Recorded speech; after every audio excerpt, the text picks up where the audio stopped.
औज़ुबिल्लाहिस्समीइल अलीमिल अज़ीमिल हफ़ीज़ बिवजहिल करीम व सुल्तानिहिल क़दीम मिनर रिज्ज़िल ख़बीसिल मुख़ब्बसिश शैतानिर लईनिर रजीम व क़बीलिही व नफ़्ख़िही व नफ़्सिही व हम्ज़िही बिस्मिल्लाहिर रहमानिर रहीम फ़क़्सुसिल क़ससा लअल्लहुम यतफ़क्करून। सुब्हानकल्लाहुम्मा व बिहम्दिका ला इलाहा इल्ला अंता अस्तग़फ़िरुका व अतूबु इलैका। तहरीर व तक़रीर से पहले इसे पढ़ लिए जाए, कोई ख़ता हो जाए तो अल्लाह ताला मुआफ़ फरमा देता है। अल्लाहुम्मा सल्लि अला सय्यिदिना मुहम्मदिन व अबवाए मुहम्मदिन व अला आलि मुहम्मदिन व असहाबि मुहम्मदिन व बारिक वसल्लिम। हम सब इकरार करते हैं अल्लाह के सिवा कोई मबूद नहीं, कोई नबी, कोई वली, कोई जिन, कोई परी, कोई मज़ार, कोई कब्र ना मबूद है ना अल्लाह ताला के बराबर है। अल्लाह ताला वाहिद हकीकी है। हम इकरार करते हैं हुज़ूर सल्लल्लाहु अलैहि वसल्लम तमाम अंबिया के सरदार हैं। आपको अल्लाह ताला ने आखिर में भेजा, उनके बाद कोई नबी पैदा ना होगा। हमारा अकीदा है नबी किसी बंदे की अतात से नहीं बनता, अल्लाह ताला की अता से बनता है। अजीम सनद से अजीम पैगाम समात फरमा लीजिए। इमाम रज़ा रज़ी अल्लाह तआला अन्हु अपने वालिद मूसा काज़िम से बयान करते हैं, वो अपने वालिद गिरामी इमाम जाफ़र सादिक से बयान करते हैं, वो अपने वालिद गिरामी इमाम मोहम्मद अल बाक़िर से बयान करते हैं, वो अपने वालिद गिरामी इमाम ज़ैनुल आबिदीन से बयान करते हैं, वो अपने वालिद गिरामी इमाम हुसैन रज़ी अल्लाह तआला अन्हु से बयान करते हैं, वो अपने वालिद गिरामी मौला अली शेर खुदा रज़ी अल्लाह तआला अन्हु से बयान करते हैं कि हुज़ूर सल्लल्लाहु अलैहि वसल्लम ने फरमाया, अल ईमान मारिफ़तुन बिल क़ल्बि व क़ौलुन बिल लिसानी व अमलुन बिल अरकान। मफ़हूम इसका यह है कि कामिल ईमान तीन चीज़ों के मजमूए का नाम है। दिल से जानना, ज़ुबान से इकरार करना और अपनी ताकत के मुताबिक अज़ा से अमल करना। तसव्वुफ़ नाम है उन रास्तों का जो ले जाते हैं उस मंजिल तक जिसे कुरान तज़किया नफ्स कहता है और हदीस एहसान। इन रास्तों में जो रहबर होता है उसे पीर और मुर्शिद कहते हैं। सच्चे मुर्शिद और सच्चे पीर की निशानी ये होती है कि उसके एक हाथ में खौफ खुदा का असा होता है और दूसरे हाथ में सुन्नत मुस्तफ़ा की शमा होती है। तसव्वुफ़ उसी दिन शुरू हो गया था जब आदम अलैहिस्सलाम ने उस जगह को छोड़ा जहाँ दुख, तकलीफ़, गम जैसे तसव्वुरात ही नहीं होते और वहाँ आकर रहने लगे जहाँ खुशी भी गम में लिपटी होती है। और सब लोग गौर से सुन लीजिए, तसव्वुफ़ दुनिया से अलग थलग रहने, फटे पुराने कपड़े पहनने का नाम नहीं है। तसव्वुफ़ नाम है दुनिया में कैसे रहना है ये सीखने का। हाँ रहमत मेरा भी, आज हमारी गुफ्तगू 154वें नंबर तक पहुंच गई। जिस हस्ती को सरनामा कलम बना रहे हैं साहिबुल हूत ज़न्नून हज़रत यूनुस अलैहिस्सलाम। आपके नाम से बरकत हासिल करके फिर आगे बढ़ते हैं। साहिबुल हूत, हूत मछली को कहते हैं, छोटी हो या बड़ी आप हूत कहेंगे, दोनों के लिए इस्तेमाल होता है। हुज़ूर सल्लल्लाहु अलैहि वसल्लम की हदीस सुनाता हूँ, बरकत भी होगी और माना भी वाज़ेह हो जाएगा और नॉलेज भी बढ़ेगा। उहिल्लत लना मैततान व दमाने, हलाल कर दिए गए हमारे लिए दो मुर्दार और दो खून। फ़ामल मैततान फल जरादो वल हूत, वो जो मैततान है टिड्डी और मछली, हूत आ गया।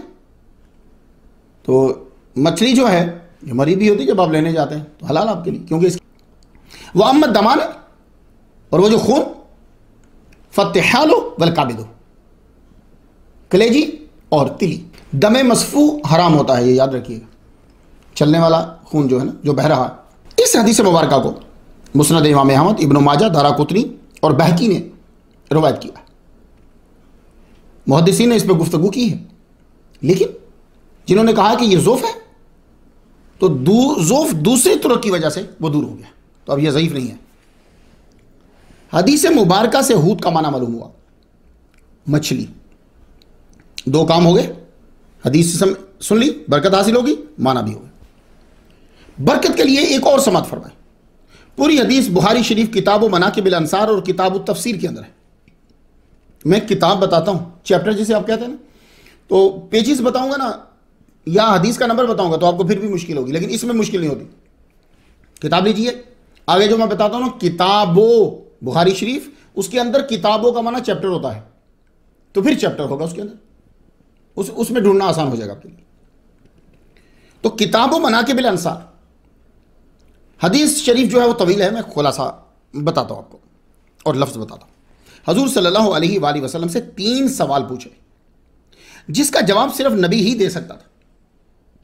उनमें से दूसरा सवाल जो है वो ये था, मा अव्वल तआमी याकुलुहु अहलुल जन्नह, जन्नतियों को सबसे पहले कौन सा खाना खिलाया जाएगा। अब इसका जवाब नबी ही दे सकता है।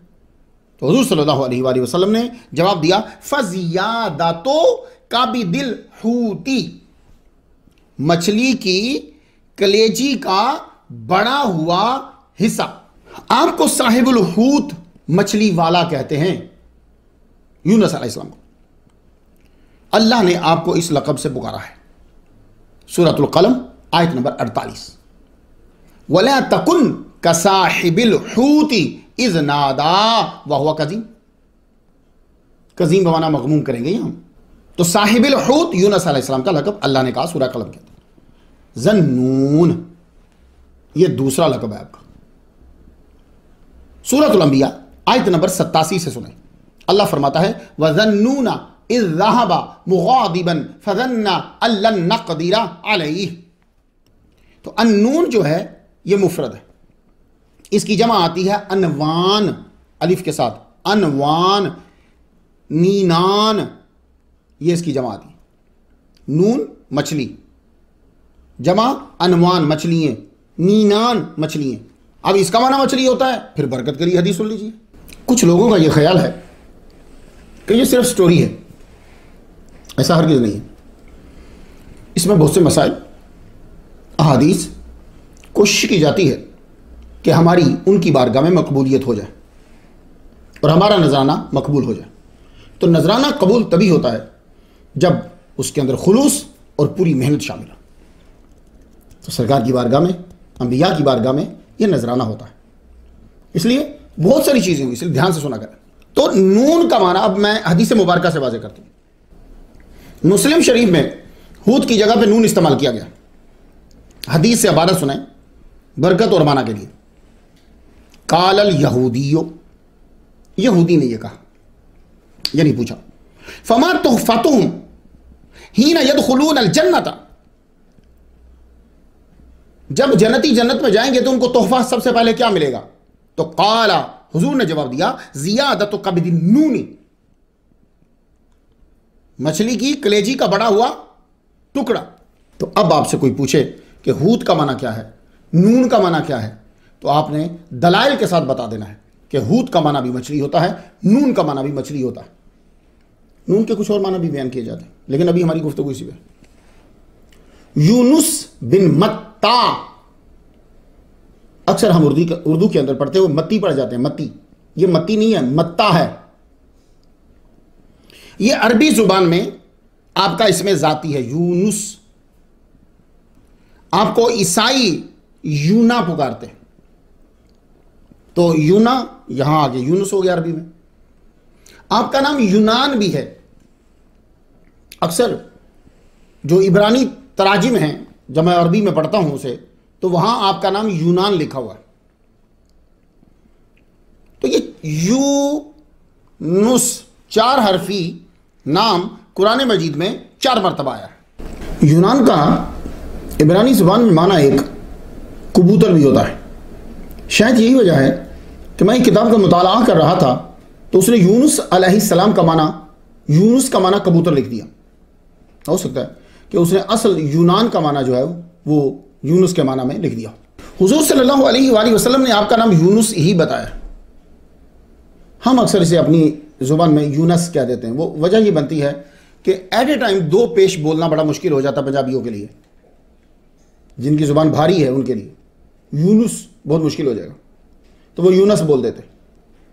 तो ये याद रखिएगा, बाज़-औक़ात मुकर्रिरीन जो होते हैं वो अल्फाज जब तकरीर में बोलते हैं तो ये नहीं है कि वो गलत बोल रहे हैं, ना ना ना ना। अगर आप उनके पास बैठ कर सबक पढ़ेंगे तो वो आपको सही बताएंगे। होता यह है कि माशरे के अंदर जो राइज होता है या जो हमारे बचपन में हमने सुना होता है वही पुख्ता होकर आगे चलता है।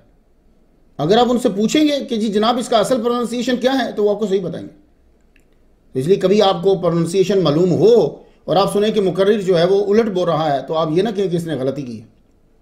वो वही बोलेगा जो उसके माशरे में चल रहा होता है। तो असल में ये यूनुस है, कुरान मजीद में यही आया है। तो आप बच्चों को यही याद करवाइएगा, यूनुस नून के ऊपर पेश। बरकत और इल्म में इजाफा के लिए हदीस समझ करें। ये हदीस मुबारका मुस्नद इमाम अहमद में है, इस नंबर मुस्लिम शरीफ में है, बुखारी शरीफ में है और अबू दाऊद शरीफ में है।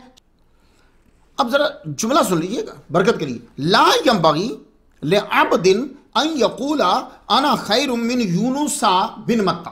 किसी अब्द के लिए यह मुनासिब नहीं है कि वो ये कहे कि मैं यूनुस बिन मत्ता से बेहतर हूं।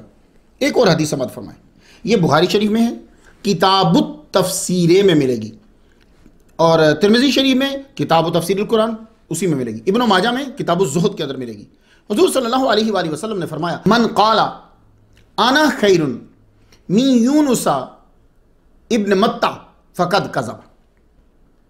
जिसने कहा कि मैं बेहतर हूं यूनुस बिन मत्ता से, उसने झूठ बोला है। अलैहिस्सलाम कहते हैं अंबिया के नाम के आखिर में। क्यों? कुरान मजीद सूरह साफात आयत नंबर 181 है, वसलामुन अलल मुरसलीन, जो भेजे गए हैं उन पर सलाम, इसलिए जो भेजे गए हैं हम उनके लिए अलैहिस्सलाम बोलते हैं, और हुजूर के लिए सल्लल्लाहु अलैहि वसल्लम, क्योंकि उनके लिए अलग से मकाम है। ख़वातीन हज़रात, आज हम गुफ्तगू करेंगे यूनुस अलैहिस्सलाम की पैदाइश से ऐलान नबूवत, तबलीग और आपका कौम को छोड़ना, मछली के पेट में आपकी इबादत, ज़िक्रुल यूनुसिया के फ़वाइद, कद्दू शरीफ के फ़वाइद और अहमियत, और आपका मज़ार शरीफ। कुछ बातें इसके ज़िम्मन में हो जाएंगी। हज़रत यूनुस अलैहिस्सलाम का जिक्र मोहम्मद मुस्तफ़ा सल्लल्लाहु अलैहि वसल्लम ने ताइफ के सफ़र में किया। तकरीबन 621 ईस्वी में शव्वाल के महीना में हजूर ताइफ में गए। ताइफ का जुल्म और सितम सहकर आप वापस तशरीफ लाए। 10 दिन तक उन्होंने आपको पत्थर मारे। ताइफ से 3 माइल दूर उतबा बिन रबिया, शैबा बिन रबिया के बाग में सांस लेने के लिए आप बैठे, तो आपके साथ हजरत ज़ैद बिन हारिसा थे। हाज़ा रहमतुम मिन रब्बी, मैं उनकी कब्र मुबारक की ज़ियारत करके आया और फातिहा पढ़कर आया हूं जॉर्डन के अंदर।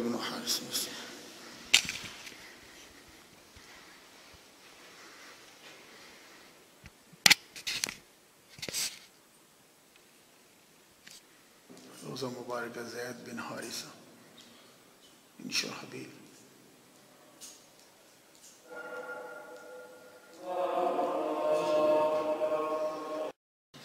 ये जाफर तैयार रज़ी अल्लाह तआला अन्हु की मस्जिद है।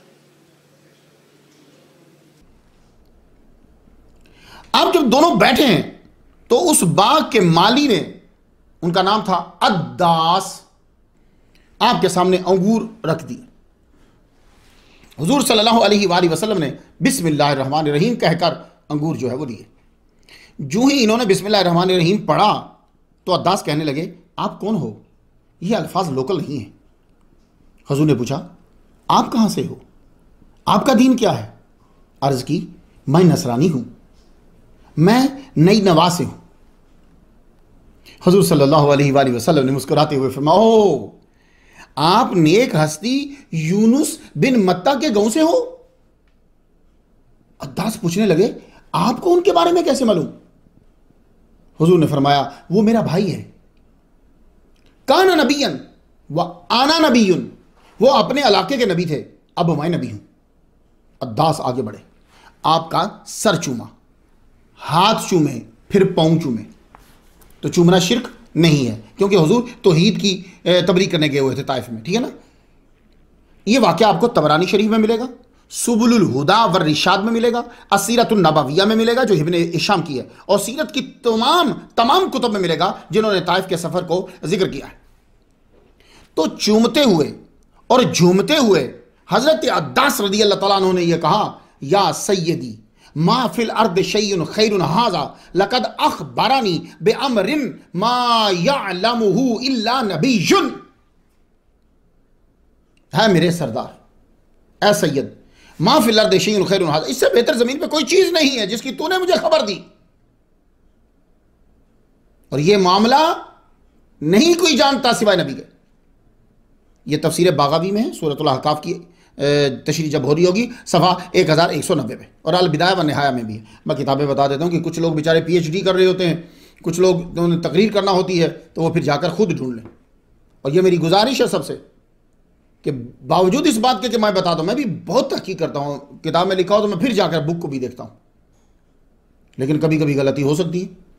तो जो लोग खासतौर पर PhD कर रहे हैं उनके लिए अर्ज करना चाहता हूं, जो मास्टर कर रहे हैं वो असल किताब को भी लाजमी तौर पे देखें, क्योंकि बयान करने वाला बाजुकात उसका नाम गलत ले जाता है, क्योंकि उसने जहां से पढ़ा है वहां वैसे ही लिखा होता है। बारहा मेरे साथ ऐसा हुआ है, तो मैं फिर काफी अरसे से फिर मैं असल किताब को ले लेता हूं। तो हुजूर सल्लल्लाहु अलैहि वसल्लम ने ताइफ की वापसी पे हजरत यूनुस अलैहिस्सलाम का जिक्र किया, एक मरतबा फिर हुजूर ने जिक्र किया। अब किताब का नाम किताब जामिल मसानीद व सुनन, इसकी 30वीं जिल्द है, 139वां सफ़ा है। देखा आपने, लोगों ने कितनी कितनी जिल्दों की किताबें लिखी, 30वीं जिल्द, इसमें हदीसें जमा हैं। मुसलमानों पुरानी किताबें निकालो, तुम लोग पुरानी चीज़ें छोड़ देते हो, नई के पीछे लगे रहते हो, बहुत ज़ख़ीरा है तुम्हारे पास। मुस्लिम शरीफ किताबुल ईमान बाबुल इस्लाम, मेराज शरीफ में जो आपने देखा, तो अब लोगों को मुख्तलिफ चीज़ें बताई, जैसा था कोई। तो बताते हुए फरमाते हैं, मैंने मूसा अलैहिस्सलाम को देखा वादी अज़रक में, वो बुलंद आवाज से तलबिया कहते हुए पहाड़ी ट्रैक से उतर रहे थे, नीचे आ रहे थे। फिर मैंने एक पहाड़ी वादी के बारे में पूछा तो बताया गया ये वादी हर्षा है। हर्षा ये उसका पूरा नाम है। ये जो पहाड़ है ना, ये मदीना से शाम का जो रास्ता है, पुराना उस दौर में जो था, मदीना से शाम के रास्ते पे जुहफा के करीब आती है हर्षा, वादी हर्षा। तो आपने वादी हर्षा पे क्या देखा? कान्नी अनजुरो इला यूनुसा, ठीक है ना। तो यूनुस के ऊपर जो है वो कसरा नहीं आएगा, याद रखिएगा। इला यूनुसा बिन मत्ता अलैहिस्सलाम अला नाकतिन हमरा जादतिन, रेड शी कैमल के ऊपर देखा हजरत यूनुस अलैहिस्सलाम को। अलैहि जुब्बतुन मिन सूफिन, तो सूफियों का जो लिबास है ना, यानी ऊन का आपने जुब्बा पहना हुआ। खिताम नाकती खुलबतुन, और आपकी ऊँटनी की जो लजाम थी ना, वो खजूर के रेशों से बनी हुई, और वो भी तलबिया पढ़ रहे थे। हमारे नबी ने, हमारे अल्लाह ने जब यूनुस अलैहिस्सलाम का जिक्र किया है, तो भाई हमारा बनता है ना कि हम भी करें। तो चलिए आज मैं जिक्र करता हूं, आप उसे सुन लीजिए, दोनों की कबूलियत का सबब बन जाएगा। हजरत यूनुस अलैहिस्सलाम के वालिद गिरामी का नाम मत्ता है। जिन लोगों ने कहा कि मत्ता उनकी अम्मी का नाम है, उन तमाम मुफस्सिरीन से तसामु हो गया है। तो शारहीन से भी तसामु हुआ। फतहुल बारी जिल्द 6 सफ़ा 520, वो कहते हैं कि यह कौल मरदूद है कि मत्ता उनकी अम्मी का नाम है। वो दलील क्या देते हैं? कहते हैं कि वह नासबहु इला अबी है फहाज असहन, उनका नसब उनके अब्बू की तरफ गया है, अम्मी नहीं है। आपके वालिद गिरामी हजरत हूद अलैहिस्सलाम की नस्ल से थे, और आपकी वालिदा माजिदा हजरत बिन्यामीन की औलाद से थी। आपकी विलादत मुल्क शाम में हुई, जिसको आप सीरिया कहते हो। उस वक्त हजरत इलियास अलैहिस्सलाम नबी थे। इनकी वालिदा हजरत नबी इलियास की ज़ियारत के लिए जाया करती थी, उनकी खिदमत करती थी। ये भी आला खानदान से ताल्लुक़ रखती थी, इसलिए वो भी इनकी कदर करते थे। आप उनके घर की सफाई करते, खिदमत करती, आपके घर का भी गुजारा चलता रहता। आप उनकी एक तरह से उनकी फैमिली का मेंबर हैं। आपको ये भी पता है कि इलियास अलैहिस्सलाम कहां जाकर चिल्ला बैठ जाते हैं कि एक दिन इबादत में मसरूफ हो जाते हैं। यूनुस अलैहिस्सलाम कुछ ही वक्त गुजरा होगा आपकी विलादत को कि आपके वालिद गिरामी का विसाल हो गया। हजरत यूनुस अलैहिस्सलाम की वालदा, बस ये आला घराने के लोग होते हैं, ये इनका रब पे बड़ा पुख्ता यकीन होता है। वक्त गुजरता गया, आप जाती नबी इलियास अलैहिस्सलाम के यहाँ ही आप रहती, सफाई की, आके अपने बेटे को संभाला। एक दिन आप अपने घर में बैठी हैं तो आपने देखा कि बेटा तो मर गया। खावंद के मरने पे आपको इतना धचका नहीं लगा था जितना आपके बेटे हजरत यूनुस अलैहिस्सलाम के चले जाने पे धचका लगा। आपने अपने बेटे की लाश को जस्द अनवर को वहीं छोड़ा, दौड़ती हुई गई हजरत इलियास अलैहिस्सलाम के पास। वो घर में नहीं थे, आपको मालूम था कि वो कहां होंगे। आप दौड़ती उनकी चिल्ला गाह की तरफ गई, वहां जाके ज़ारो की तार रोने लगी, मेरा बेटा मर गया, मेरे बेटे को जिंदा करो, मेरे बेटे के लिए दुआ करो कि वो जिंदा हो, मेरे बेटे के लिए दुआ करो कि वो जिंदा हो, मेरे बेटे के लिए। हजरत इलियास अलैहिस्सलाम मुराकबे में थे, आपने सर उठाया, फरमाने लगे जाओ हम आकर दुआ करेंगे। इनका नबी पर यकीन अल्लाह अकबर, ये वापिस आई। क्या सब्र और क्या यकीन है। 14 दिन गुजर गए, आप बिलीव करेंगे? 14 दिन अपने बेटे की लाश के पास बैठी रही, उठ के दोबारा नहीं गई कि नबी ने कहा है कि तुम जाओ, मैं आके दुआ करता हूं, वो आएगा।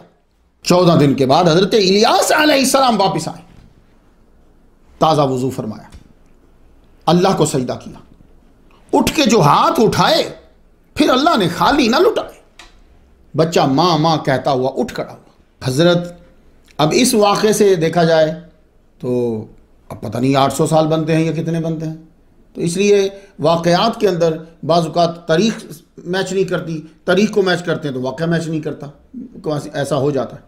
लेकिन मुझे उम्मीद है कि मैं जो काम करके जा रहा हूँ, मेरे बाद कोई ऐसा आदमी आएगा कि वो और तहक़ीक़ करेगा और इसको रिफ़ाइन करेगा और करेगा। हर एक का हर दौर में हिस्सा होता है, कोई आता है फिर वो आगे काम करता है।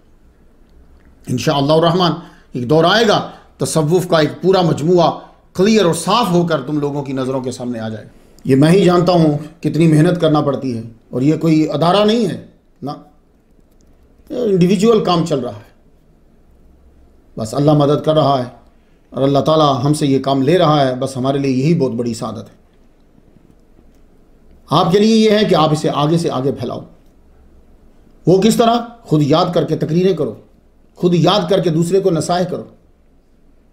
अगर खुद याद नहीं कर सकते तो यही तकरीर आगे फैला दो, आगे पहुंचा दो।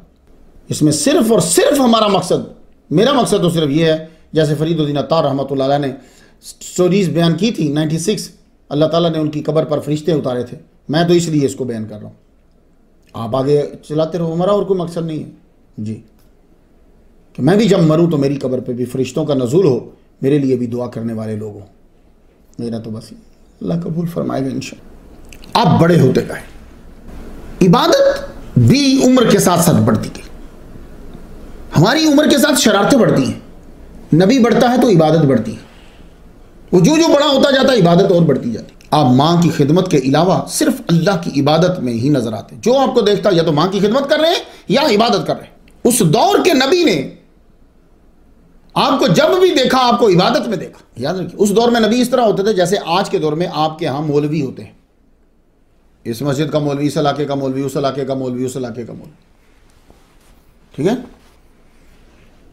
लेकिन वो सब का अदब करते थे, वो गालियां नहीं देते थे। तो जब उस दौर के नबी ने आपको जब देखा नमाज ही पढ़ते हुए देखा और अपनी वालिदा का ख्याल करते। आपकी वालिदा दुनिया से चली गई तो अब फिर आप आज़ाद हो गए। इसके वालिदा की वफात के बाद आप ज़्यादातर बैतुल मक़दस में नजर आते हैं, वहां नमाज पढ़ते हैं। इसलिए जितने लोग तसव्वुफ़ में हैं उनसे मैं गुजारिश करूंगा, अगर आपके पास बाहर के पासपोर्ट हैं तो आप एक दफ़ा वहाँ चक्कर ज़रूर लगा के हैं, अगर आप तसव्वुफ़ में दाखिल हो चुके हैं। मैंने बड़ी अल्लाह ताला से अर्ज़ की, फिर अल्लाह ताला ने 2016 में मेरी दुआ को कबूल कर लिया। मैं गया, जितना आदमी फैज़ ले सकता है उतना ही लेगा ना भाई, आपने ज़रूर जाना है। पुराने दौर में हर वली वहाँ ज़रूर जाता था, वो चाहे रूहानी तौर पर जाए चाहे वो जिस्मानी तौर पर जाए, जाता ज़रूर है। बैतुल मक़दस में हज़रत यूनुस अलैहिस्सलाम इबादत करते हुए नजर आते। आपकी उम्र मुबारक 30 साल हुई, आप दरिया दिजला के किनारे पे आते। तो आप दिजला के किनारे जो है वो इबादत फरमाया करते थे। तो आपको अल्लाह ताला ने हुक्म दिया कि मैं तुम्हें अपना पैगंबर बनाकर नई नवा की तरफ भेजा। सूरत सफ़ात आयत नंबर 147 पे है, वअरसलनाहु इला मियति अल्फिन औ यजीदून, 1 लाख से ज्यादा अफराद की आबादी की तरफ हमने यूनुस अलैहिस्सलाम को भेजा। और सूरत साफात की आयत नंबर 139 पे है, व इन्न यूनुसा लमिनल मुरसलीन, बेशक यूनुस अलैहिस्सलाम पैगंबरों में से हैं। और दिजला से उठे या बैतुल मक़दस से चले नैनवा की तरफ, जहां आशूरी कौम रहती थी। उनकी तादाद के मुतल्लिक मैं इसी कौल को तरजीह दूंगा। तिरमिज़ी शरीफ किताब व तफसीर अल कुरान अन इब्न अबी काब सअलतु रसूलल्लाह सल्लल्लाहु अलैहि वसल्लम अन कौलिही तआला व अरसलनाहु इला मियति अल्फिन औ यजीदून। मैंने अर्ज़ की, या रसूल अल्लाह, अल्लाह ताला का ये जो कौल है कि 1 लाख औ यजीदून, ये यजीदून कितने हैं? काला, तो आपने फरमाया इशरून अल्फन, 20,000। इब्ने अबी काब से रिवायत है। तो अब कुरान और हदीस दोनों को मिलाया जाए तो कितने बनेंगे? 1,20,000। उस वक्त नैनवा की आबादी 1,20,000 थी। वैसे 1,30,000 और 1,70,000 की रिवायात भी आती है, लेकिन चूंकि मेरे पास हदीस है इसलिए मैं इसी पे अमल करूंगा। आप रसूल बनाकर भेजे गए किस शहर की तरफ? नैनवा की तरफ। यह शहर उस दौर में बहुत मशहूर था और शिर्क का गढ़ था। यह शहर नैनूस हाकिम ने बनाया था और इसमें बाबल की मशहूर देवी अश्तार का मंदिर था। सबसे बड़ा मंदिर यहां था, अश्तार उसका नाम देवी का। इस देवी को नैना भी पुकारते थे। अशूरी जुबान की जो तख्तियां मिली हैं उसमें इस शहर को नैना आ और नीनू आ भी पुकारा गया है। यह मैं आपको नैनवा के मुख्तलिफ प्रोनाउंसिएशंस बता रहा हूं। यह नीनवा भी बोलते हैं, नैनवा भी बोलते हैं, नैना आ मद है यह भी बोलते हैं, नीनू आ भी इसको बोलते हैं। यहां जो कौम बसती थी वह अशूरिया कहलवाती थी और हुकूमत भी नहीं की थी। यह इलाका दिजला के किनारे पे था, जिसको हम दजला बोल देते हैं। ये दाल के नीचे से है, दरिया दिजला के किनारे पे था, मौसल के करीब। यूनुस अलैहिस्सलाम उठे और शहर में दाखिल हो गए।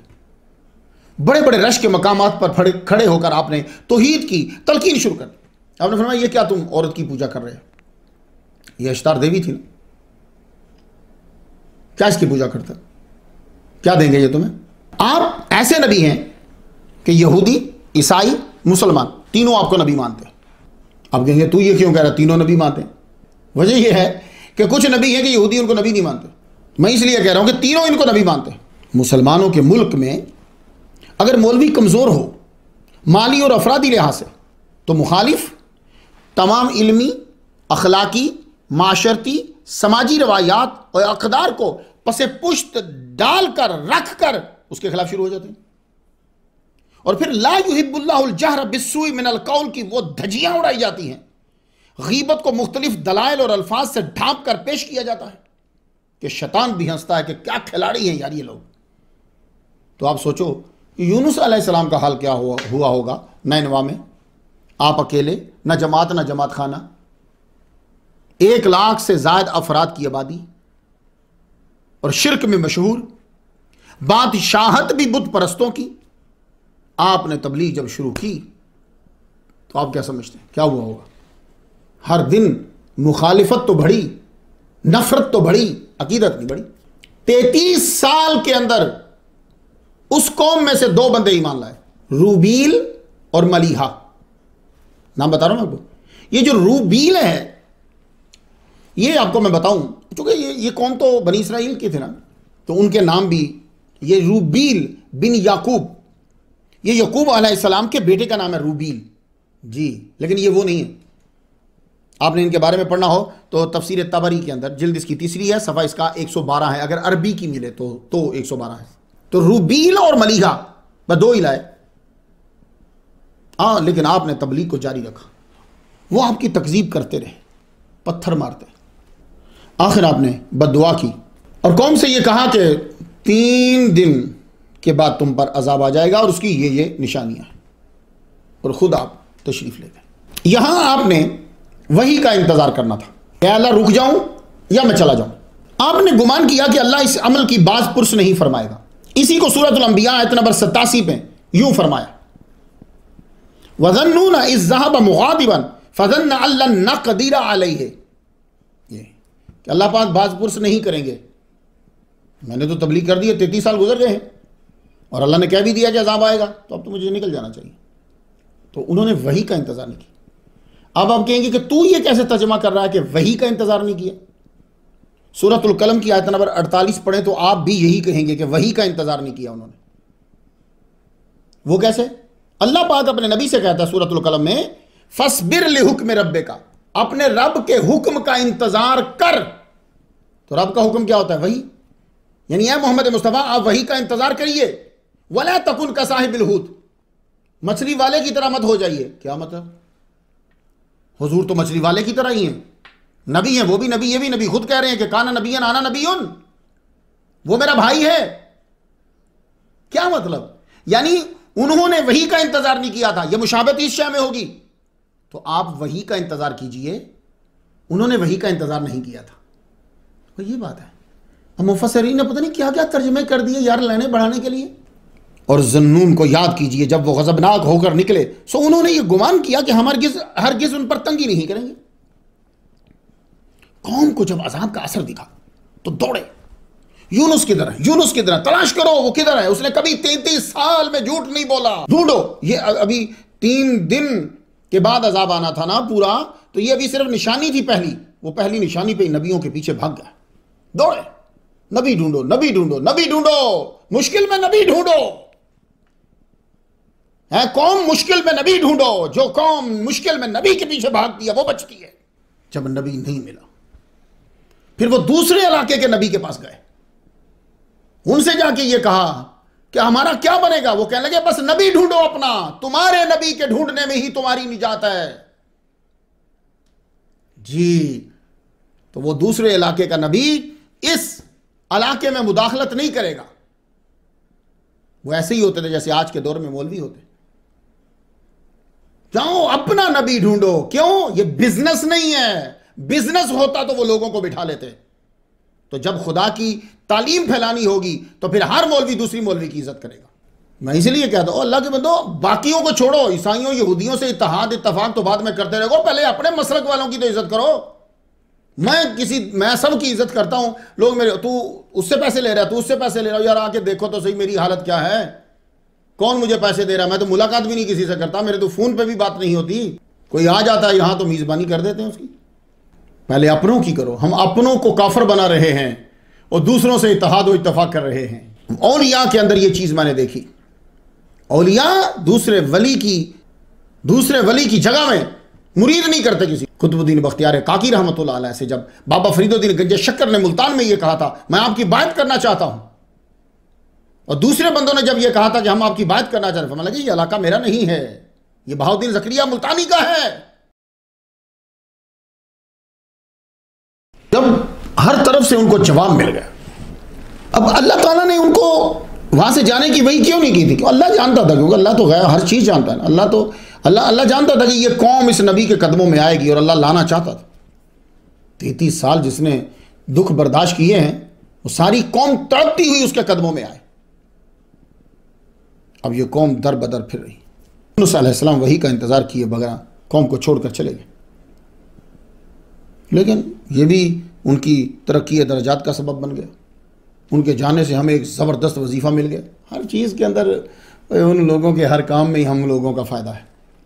अब बंदा बैठ जाए यहाँ और बैठ के गलतियाँ निकालने लग जाए, और उनकी सारी, जिसको तू गलतियाँ कह रहा है उसके ऊपर हमारी पूरी ज़िंदगी निशावर। ला इलाहा इल्ला अंता सुब्हानका इन्नी कुन्तु मिनज़ ज़ालिमीन, ऐसी आयत और ऐसा जुमला और ऐसी दुआ, तेरी सारी ज़िंदगी की नेकियाँ इस एक लाइन के ऊपर कुर्बान कर दी जाए। तू बैठकर कुरान की तफसीर लेकर उनकी गलती निकालेगा, तेरी सारी जिंदगी की नेकियां, हर किस्म की नेकियां तेरी, उन तमाम से मेरे मालिक मेरे अल्लाह को यह ज्यादा कबूल हुई। जब यूनुस अलैहिस्सलाम नजर नहीं आए तो बादशाह ने ऐलान किया, सब बोलो रब्बना आमन्ना बिमा जा बिही यूनुस, रब्बना आमन्ना बिमा जा बिही यूनुस, रब्बना आमन्ना बिमा जा बिही यूनुस। और सब अपने लिबास उतार दो, टाट का लिबास पहनो, बोरी सरों पे राख डाल लो, राह में कांटे बिछाए, चलो चलो इनके ऊपर, बच्चे अलग कर दो, जानवर भी साथ ले लो, चलो मैदान में जाओ। ये यकम ज़िलहज हो, सब जमा हो गए जनाब। पाँव में कांटा जब चुभे तो रोए, बच्चे भी रोए, ये भी रोए। तो सब ने पहले इकरार किया, ऐ अल्लाह हम तुझ पर और तेरे नबी यूनुस पर ईमान लाए। ये 2020 जा रहा है और उसका ज़िलहज जा रहा है, पहले दिन है ये। मैं भी अल्लाह से हाथ जोड़ के अर्ज करता हूँ, मालिक ऐ अल्लाह मैं तुझ पर और तेरे नबी पर ईमान लाया, और जो वो लाया उस पर भी मैं ईमान लाया। हुकूकुल्लाह माफ़ कर दे जो मैं अदा नहीं कर पाया, और हुकूकुल इबाद जो थे अदा करने थे नहीं कर पाया, वो माफ़ करवा दे। हमारे बचाव का सिर्फ एक ही रास्ता है, और यह है कि तू हमें मुआफ़ कर दे। आमीन। ला इलाहा इल्ला अंता सुब्हानका इन्नी कुन्तु मिनज़ ज़ालिमीन। तो इन ज़िलहज के दिनों में, ये जो अभी जा रहे हैं और आप मेरी तकरीर सुन रहे हो, इन ज़िलहज के दिनों के अंदर 10 दिन पूरा बस आहोजारी उनकी शुरू। वो तो घर ही नहीं गए, सब जमा हो गए जितने थे। हजरत फुज़ैल बिन अय्याज़ फरमाते हैं, उस कौम ने रोते हुए ये अर्ज की, ए अल्लाह हमारे गुनाह यकीनन बहुत ही बड़े हैं, लेकिन तेरी ज़ात बहुत अजीम है, बुजुर्ग तर है। अल्लाहुम्मा इन्ना ज़ुनूबना कद अज़ुमत व जल्लत व अंत आज़म व अजल्लो फफ़अल बिना मा अंत अहलुहु वला तफ़अल बिना मा नहनु अहलुहु।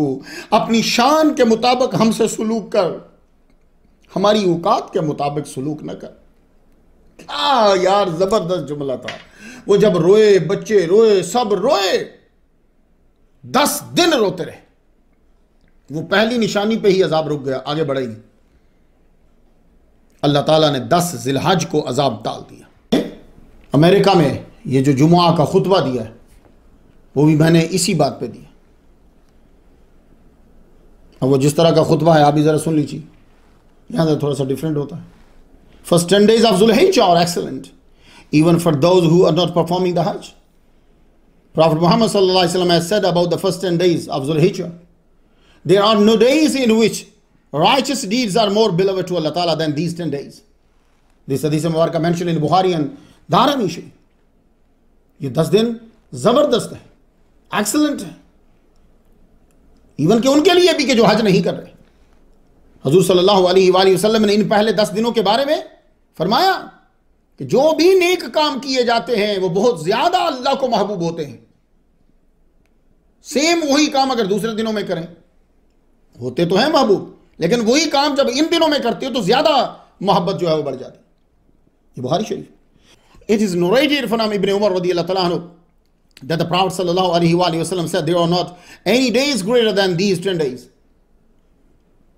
So increase in them the saying of tahleel. Tahleel means la ilaha illallah. And takbir. Takbir means Allahu Akbar. And tahmeed. Tahmeed means alhamdulillah. This hadith of Mubarak mentioned in Musnad Imam Ahmad and Tabarani. Prophet sallallahu alaihi wasallam said one thing more to do, that is keeping fast. इन 10 दिनों में तुम लोग जो है वो तहलील, तकबीर, तहमीद यानी अल्लाह अकबर, ला इलाहा इल्लल्लाह, सुभान अल्लाह, इसे बढ़ा दो और एक चीज और बढ़ा दो, वो रोजा। हजरत अबू हुरैरा रज़ियल्लाहु ताला अन्हु writes that Rasulullah sallallahu alaihi wasallam said there are no days dearer to Allah Ta'ala in which to perform his ibadah than the first 10 days of Zul-Hijjah. The fast of one of those, listen carefully, the fast of one of those days is equal to 1 year's. Is equal to 1 year's fasting. And the ibadat of one night during this period is equal to the ibadat of the Laylatul Qadr. This hadith mentioned in Tirmidhi Sharif, Ibn Majah and Bayhaqi. एक रोजा रखा इन 9 दिनों में, एक रोजा रखा, वो एक रोजा 1 साल के रोजों के बराबर हो गए। 9th of Zulhijjah is very important day for both Haji and non-Haji. That is a Yawm Arafah. Abu Qatada report that the Messenger of Allah said, fasting the day of Arafah expiates the minor sins of 2 years, a past one and the coming one. And the fasting the day of Ashura expiates the sins of the past year. This hadith is mentioned in Muslim Sharif. यौम आराफा का जो रोज़ा रखता है, यानी 9 ज़िलहिज्जा का जो रोज़ा रखता है, हाजी नहीं रखेगा ये रोज़ा, जो हज नहीं कर रहा वो रखेगा। तो यौम आराफा का जो रोज़ा रखता है, अल्लाह ताला उसके 2 साल के गुनाह माफ़ फरमा देता है। ये 9 ज़िलहज की फजीलत, 2 साल के, एक पिछला एक अगला। तो यूनुस अलैहिस्सलाम की कौम ने क्या किया, यकम ज़िलहज को इबादत शुरू की, 10 को अजाब टल गया। बड़े खुश नसीब हो, आपकी ज़िंदगी में ये दिन आ गए हैं, बड़ा इंपॉर्टेंट। यूनुस अलैहिस्सलाम, सूरह यूनुस की आयत नंबर 98 पे है कि सिर्फ यही कौम है अजाब की निशानी देखकर ईमान लाई और ईमान नफा दे गया। हाँ, ये सब लोग जरा सुन लीजिए, बरकत के लिए आयत समात फरमाए। फलौला कानत करियतुन आमनत फनफअहा ईमानुहा इल्ला कौम यूनुस लम्मा आमनु कशफना अन्हुम अज़ाबल खिज़्यि फिल हयात दुनिया व मत्तअनाहुम इला हीन। कोई बस्ती ऐसी क्यों ना हुई कि वो अजाब की निशानी देखकर ईमान ले आती तो उसका ईमान उसको नफा देता, सिवा हजरत यूनुस अलैहिस्सलाम की कौम के, कि जब वो ईमान ले आई तो हमने उससे दुनिया की जिंदगी में जिल्लत का अजाब दूर कर दिया और हमने उनको एक वक्त मुकर्रर तक फायदा पहुंचाया। इनसे अजाब टलने की वजह यह थी कि ये मुश्किल को देखते ही नबी की तरफ दौड़े और बार बार बोलते थे रब्बना आमन्ना बिमा जा भी यूनुस, रब्बना आमन्ना बिमा जा भी यूनुस। ये वजह थी कि हज़रत यूनुस अलैहिस्सलाम को अल्लाह ताला ने वही नहीं की थी निकलने की, क्योंकि अल्लाह जानता था कि ये निशानी देखते ही रो पड़ेंगे और आएंगे नबी की तरफ। हर नबी को जब अजाब आता है तो अल्लाह ताला हुक्म देता है अब तुम अपनी, जैसे ना मैंने नूह अलैहिस्सलाम के में किया ना, कुल नहमिल, भाई जब आ जाएगा आप उठाओ और चल। लूत अलैहिस्सलाम से भी कहा। अल्लाह यूनुस अलैहिस्सलाम को दिखाना चाहता था ये तड़प और 33 साल का नतीजा, मगर आप अपनी सोच के मुताबिक तशरीफ़ ले गए। लेकिन उनके इस जाने में भी हमें बड़ी चीज़ें मिल गई। कुरान मजीद सूरह साफ़ात के अंदर अल्लाह ताला यूँ फरमाता है, आयत नंबर 140, इस आबाका इलल फुल्किल मशहून, फुल्किल मशहून भरी कश्ती, यानी रेडी, सामान जिसके ऊपर लोडेड है, रेडी। जब वो अल्लाह के हुक्म का इंतज़ार किए बगैर भरी कश्ती की तरफ चले गए, जहाज़ जाने के लिए तैयार था, क्योंकि अल फुल्किल मशहून कहा है। आपको बिठा लिया गया, जहाज़ रवाना हुआ। आपका इरादा बैतुल मक़दस जाने का था, अपने यहाँ से बैतुल मक़दस जाना था। किनारे से जहाज़ ज़रा दूर गया तो भंवर में फंस गया। मल्लाह ने बड़ी निकालने की कोशिश की, भाई उस वक्त कोई इंजन तो होते नहीं थे ना, मगर कामयाब ना हुए। तो कप्तान की तरफ से ऐलान हुआ कि भारी जो सामान है वो उठा के फेंक दो, शायद भंवर से कश्ती निकल जाए, हल्की हो तो। सामान फेंका गया, ये भी हरबा कामयाब ना हुआ। अब उन्होंने सोचा नहीं भाई ये कोई टेक्निकल मसला नहीं हो रहा हमारा, नहीं, ये कोई आफत है, तो रीज़न को दूर करो। तो उनका अकीदा यह था कि कश्ती बुरी तरह भंवर में तब फंसती है जब कोई अपने आका से भागा हुआ गुलाम कश्ती में बैठ जाए तो यह भंवर में फंस जाती है, उसे फेंक दें तो बस फिर कश्ती निकल जाती है। उन्होंने ऐलान किया, जनाब कश्ती के अंदर कोई अपने मालिक से भागा हुआ गुलाम है, वो छलांग लगा दे वरना हम सब डूब जाएंगे। हजरत यूनुस अलैहिस्सलाम समझ गए बात को, झट से बोले वो मैं हूं। लोगों ने आपकी उम्र देखी, 63 साल आपकी उम्र, 30 साल के तो आप गए थे, 33 साल आपने वहां गुजारे। अपने मालिक से भागा हुआ हूं मैं। उन्होंने देखा चेहरा इतना नूरानी है, इग्नोर किया। हमने फरमाया मेरी बात मान लो, मैं ही अब्दे आबी को हूं, मैं उसके इज़न के आने से पहले चला आया हूं, मुझे धक्का दे दो। अब वो परेशानी में पड़ गए, क्योंकि आपका नूरानी चेहरा और आपकी उम्र भी 63 साल। क्या लगे अच्छा हम कुरा डालते हैं, कुरा निकल आया तो आपकी बात मान लेंगे। तो उन्होंने कुरा डाला, यूनुस अलैहिस्सलाम का नाम निकला, फिर नहीं माने, उन्होंने फिर कुरा डाला, फिर आपका नाम निकला, फिर कुरा डाला, फिर आपका नाम निकला। 3 बार जब कुरा निकला तो यह इत्तफाक नहीं हो सकता भाई साहब। अब एक तफसीर में पढ़ता हूं तो वहां लिखा हुआ है, जो अल्लामा तंतावी की है, उन्होंने खुद ही छलांग लगा दी, लेकिन बाकियों ने लिखा है कि इनको धक्का दे दिया गया। कुरान मजीद क्या कहता है सुनिए, सूरत साफात आयत नंबर 141, फसाहमा, इसका माना क्या है, कुरा निकाला गया। फकाना मिनल मुदहदीन, तो धकेले हुओं में आप हो गए, यानी जिन लोगों को धक्का दिया जाता है उनमें से आप, यानी आप ही का नाम आया। अल्लाह ताला ने फौरन मछली को हुक्म दिया कि कोई हड्डी ना टूटे, जिस्म पे कोई जख्म ना आए, मेरे नबी को निकल लो। कुरान मजीद से यूं कहता है, फल ताका माहुल हु तो वाह मुलीम, मछली ने उनको निगल लिया। उस वक्त वो खुद ही को मोरद इल्जाम ठहरा रहे थे कि मैं अल्लाह ताला की वही के बिना क्यों मैं चला आया। अब यह सवाल है कि वो मछली कौन सी थी। College of Bible and ministry, Harding university के एसोसिएट प्रोफेसर ने अपने एक लेक्चर में कहा, उसका मैंने लेक्चर सुना, उसने लेक्चर में यह कहा कि यकीन से नहीं कह सकते कि मछली आम मछली है, वेल है या कोई सी मॉन्स्टर था, लेकिन मुझे यकीन है कि वो मछली थी, क्योंकि अल्लाह ताला ने अल हूत कहा है। हूत बड़ी मछली को भी कहते हैं, बड़ी की कोई हद नहीं है, छोटी को भी कहते हैं। कौन सी मछली थी, अब ये हमने देखना है कि जिसके अंदर पूरा बंदा रह सकता है। अब मैंने तहकीक की, पता चला कि वेल की तो 33 अक़साम है। लोग बोलते थे जी वेल मछली ने आपको लिया, तो वेल की तो 33 अक़साम है, उनमें से किसके पेट के अंदर रह सकते हैं? तो 33 में से 32 का जो पेट है, मुंह और पेट के बीच में सिर्फ इतना रास्ता है, वो जो गोल्फ खेलते हैं ना, उसका जो गेंद होता है ना, बस इतना रास्ता है। तो इसमें से बंदे का बाजू नहीं गुजर सकता, बंदा कैसे गुजरेगा? तो वेल की 32 अकसाम रिजेक्टेड, एक बचती है स्पर्म वेल, ठीक है? तो वो एक बची, ये 62 फीट तक लंबी होती, छोटी भी हो सकती, बड़ी भी हो सकती, लेकिन तकरीबन 62 तक होती। तो स्पर्म वेल जो है, इसके पेट तक बंदा जा सकता है, बल्कि कहते हैं कि इसके 4 पेट होते हैं। वो है वैसे 4 स्टेप होते हैं, लेकिन होते पेट के अंदर ही है। और हैरानी की बात यह है कि इसके पेट में ऑक्सीजन भी होती है। वो अगरचे कम हो, लेकिन ऑक्सीजन होती है। और दर्जा हरारत इसके पेट के अंदर 104 होता है। और 104 तक तो बुखार आप बर्दाश्त कर लेते हो ना, उससे बढ़ता है तो फिर बड़ा खतरनाक हो जाता है।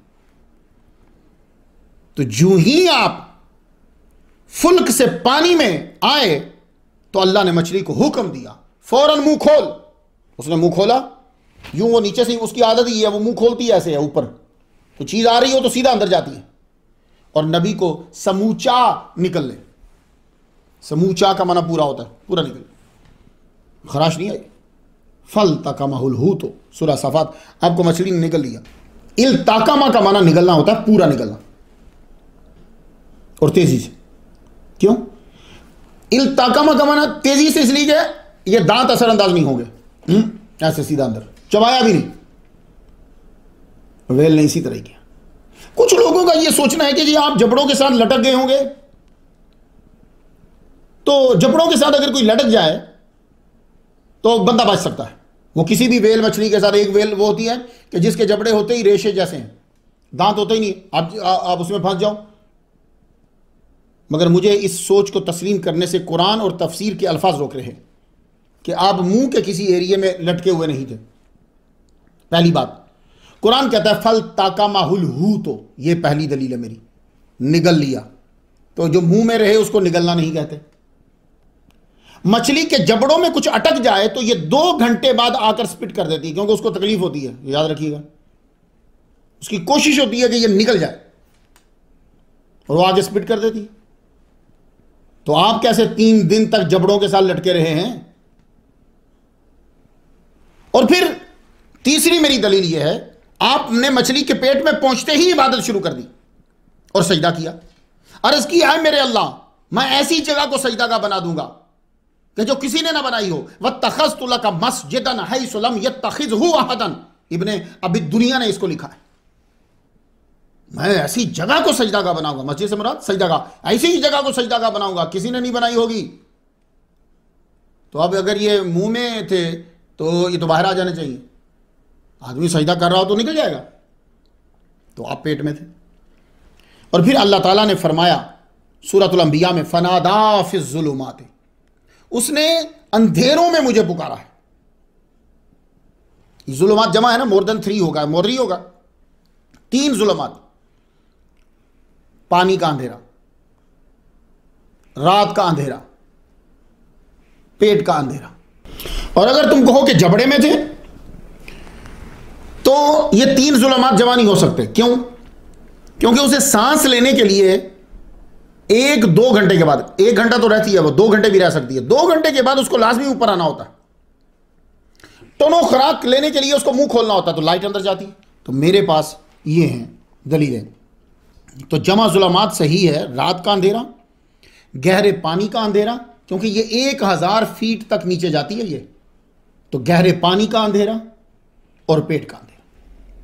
अब सवाल है कि पेट के अंदर कितने दिन रहे? तो आप मछली के पेट में 3 दिन रहे। ईसाइयत में भी यही मशहूर है, और हमारे यहां भी जो मोतबर है वो यही कहते हैं। मैथ्यू का बाब नंबर 12 और निशान number 38, Yuna was 3 days and 3 nights in the belly of the sea monsters. ईसाइयत के अंदर राजे कौल यही है कि आप 3 दिन मछली के पेट में रहे। यही वजह है कि आर्मीनियन ईसाई जो हैं द 3 day फास्ट ऑफ नीनवा का एहतमाम करते हैं। वो जी 3 दिन रोजे रखते हैं। सेकेंड मंडे बिफोर लेंट, सोमवार, मंगल, बुध, हर सुबह उनकी डिफरेंट दुआ होती है। कुरान मजीद ने दिन तो नहीं बताए, मगर तफासीर में मिलता है। मकातिल बिन हय्यान से तफसीर कुर्तबी में है कि सलासत अय्यामिन 3 दिन रहे। हमने बचपन में 40 दिन का सुना था, इसलिए मैंने शायद किसी तकरीर में 40 दिन ही बयान किया, बीबी आमिना की तकरीर में। तबरी सूरत सफ़ात आयत नंबर 144 के तहत लिखा है कि आप मछली के पेट में 40 दिन रहे। दहाक से है कि 20 यौम की रिवायत है। कुछ मुफस्सरीन ने मुद्दत बयान ही नहीं की क्योंकि अल्लाह ने बयान नहीं की। ऐसे अल वसीत में तंतावी लिखते हैं, फ़अल्क़ा बिनफ़्सिही फ़िल यम्मी फ़ल्तक़महुल हूत सुम्मा नबज़हु बअद वक़्तिन। इनकी तफसीर से तो यह साबित होता है कि उन्होंने खुद को गिराया, मछली अपने पेट में ले गई, फिर बाहर आकर उगल दिया, तो एक वक्त के बाद। तो अब मुझे यही बेहतर लगा और यही मेरे नज़दीक मजबूत कौल है कि 3 दिन रहे आप उसके अंदर, 3 रातें नहीं, 3 दिन। मछली के पेट में क्या करते रहे आप? बतनुल हूत में पहुंचते ही जब यूनुस अलैहिस्सलाम को जिंदगी का एहसास हुआ तो आपने वहीं सर सजदे में रखकर अल्लाह को पुकारना शुरू कर दिया। सूरतुल अंबिया की आयत नंबर 87 सुनो। वज़न्नून इज़ ज़हबा मुग़ादिबन फ़ज़न्ना अन लन नक़दिर अलैहि फ़नादा फ़ी ज़ुलुमाति अल्ला इलाहा इल्ला अन्ता सुब्हानका इन्नी कुन्तु मिनज़ ज़ालिमीन फ़स्तजबना लहु वनज्जयनाहु मिनल ग़म्मि वकज़ालिका नुनजिल मुमिनीन।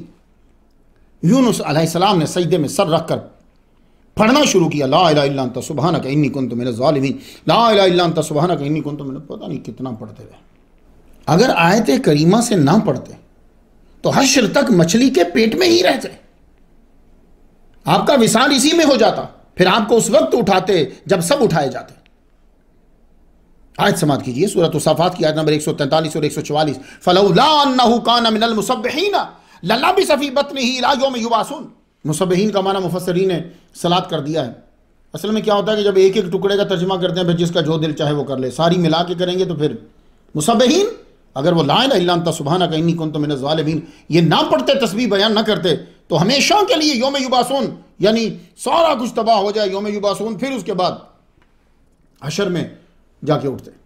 इब्ने अबी हातिम ने अपनी तफसीर में लिखा कि अनस बिन मालिक रिवायत करते हैं, हुजूर ने फरमाया हजरत यूनुस ने मछली के पेट में इन कलेमात से अल्लाह को पुकारा, अल्लाहुम्मा ला इलाहा इल्ला अन्ता सुब्हानका इन्नी कुन्तु मिनज़ ज़ालिमीन।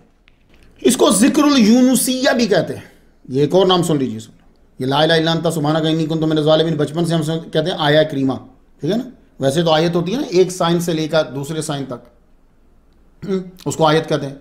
तो ये एक साइन से दूसरे साइन तक नहीं है, बल्कि एक ही का हिस्सा है ये, लेकिन शायद इसमें निशानी अजीम है इसलिए कह देते हो।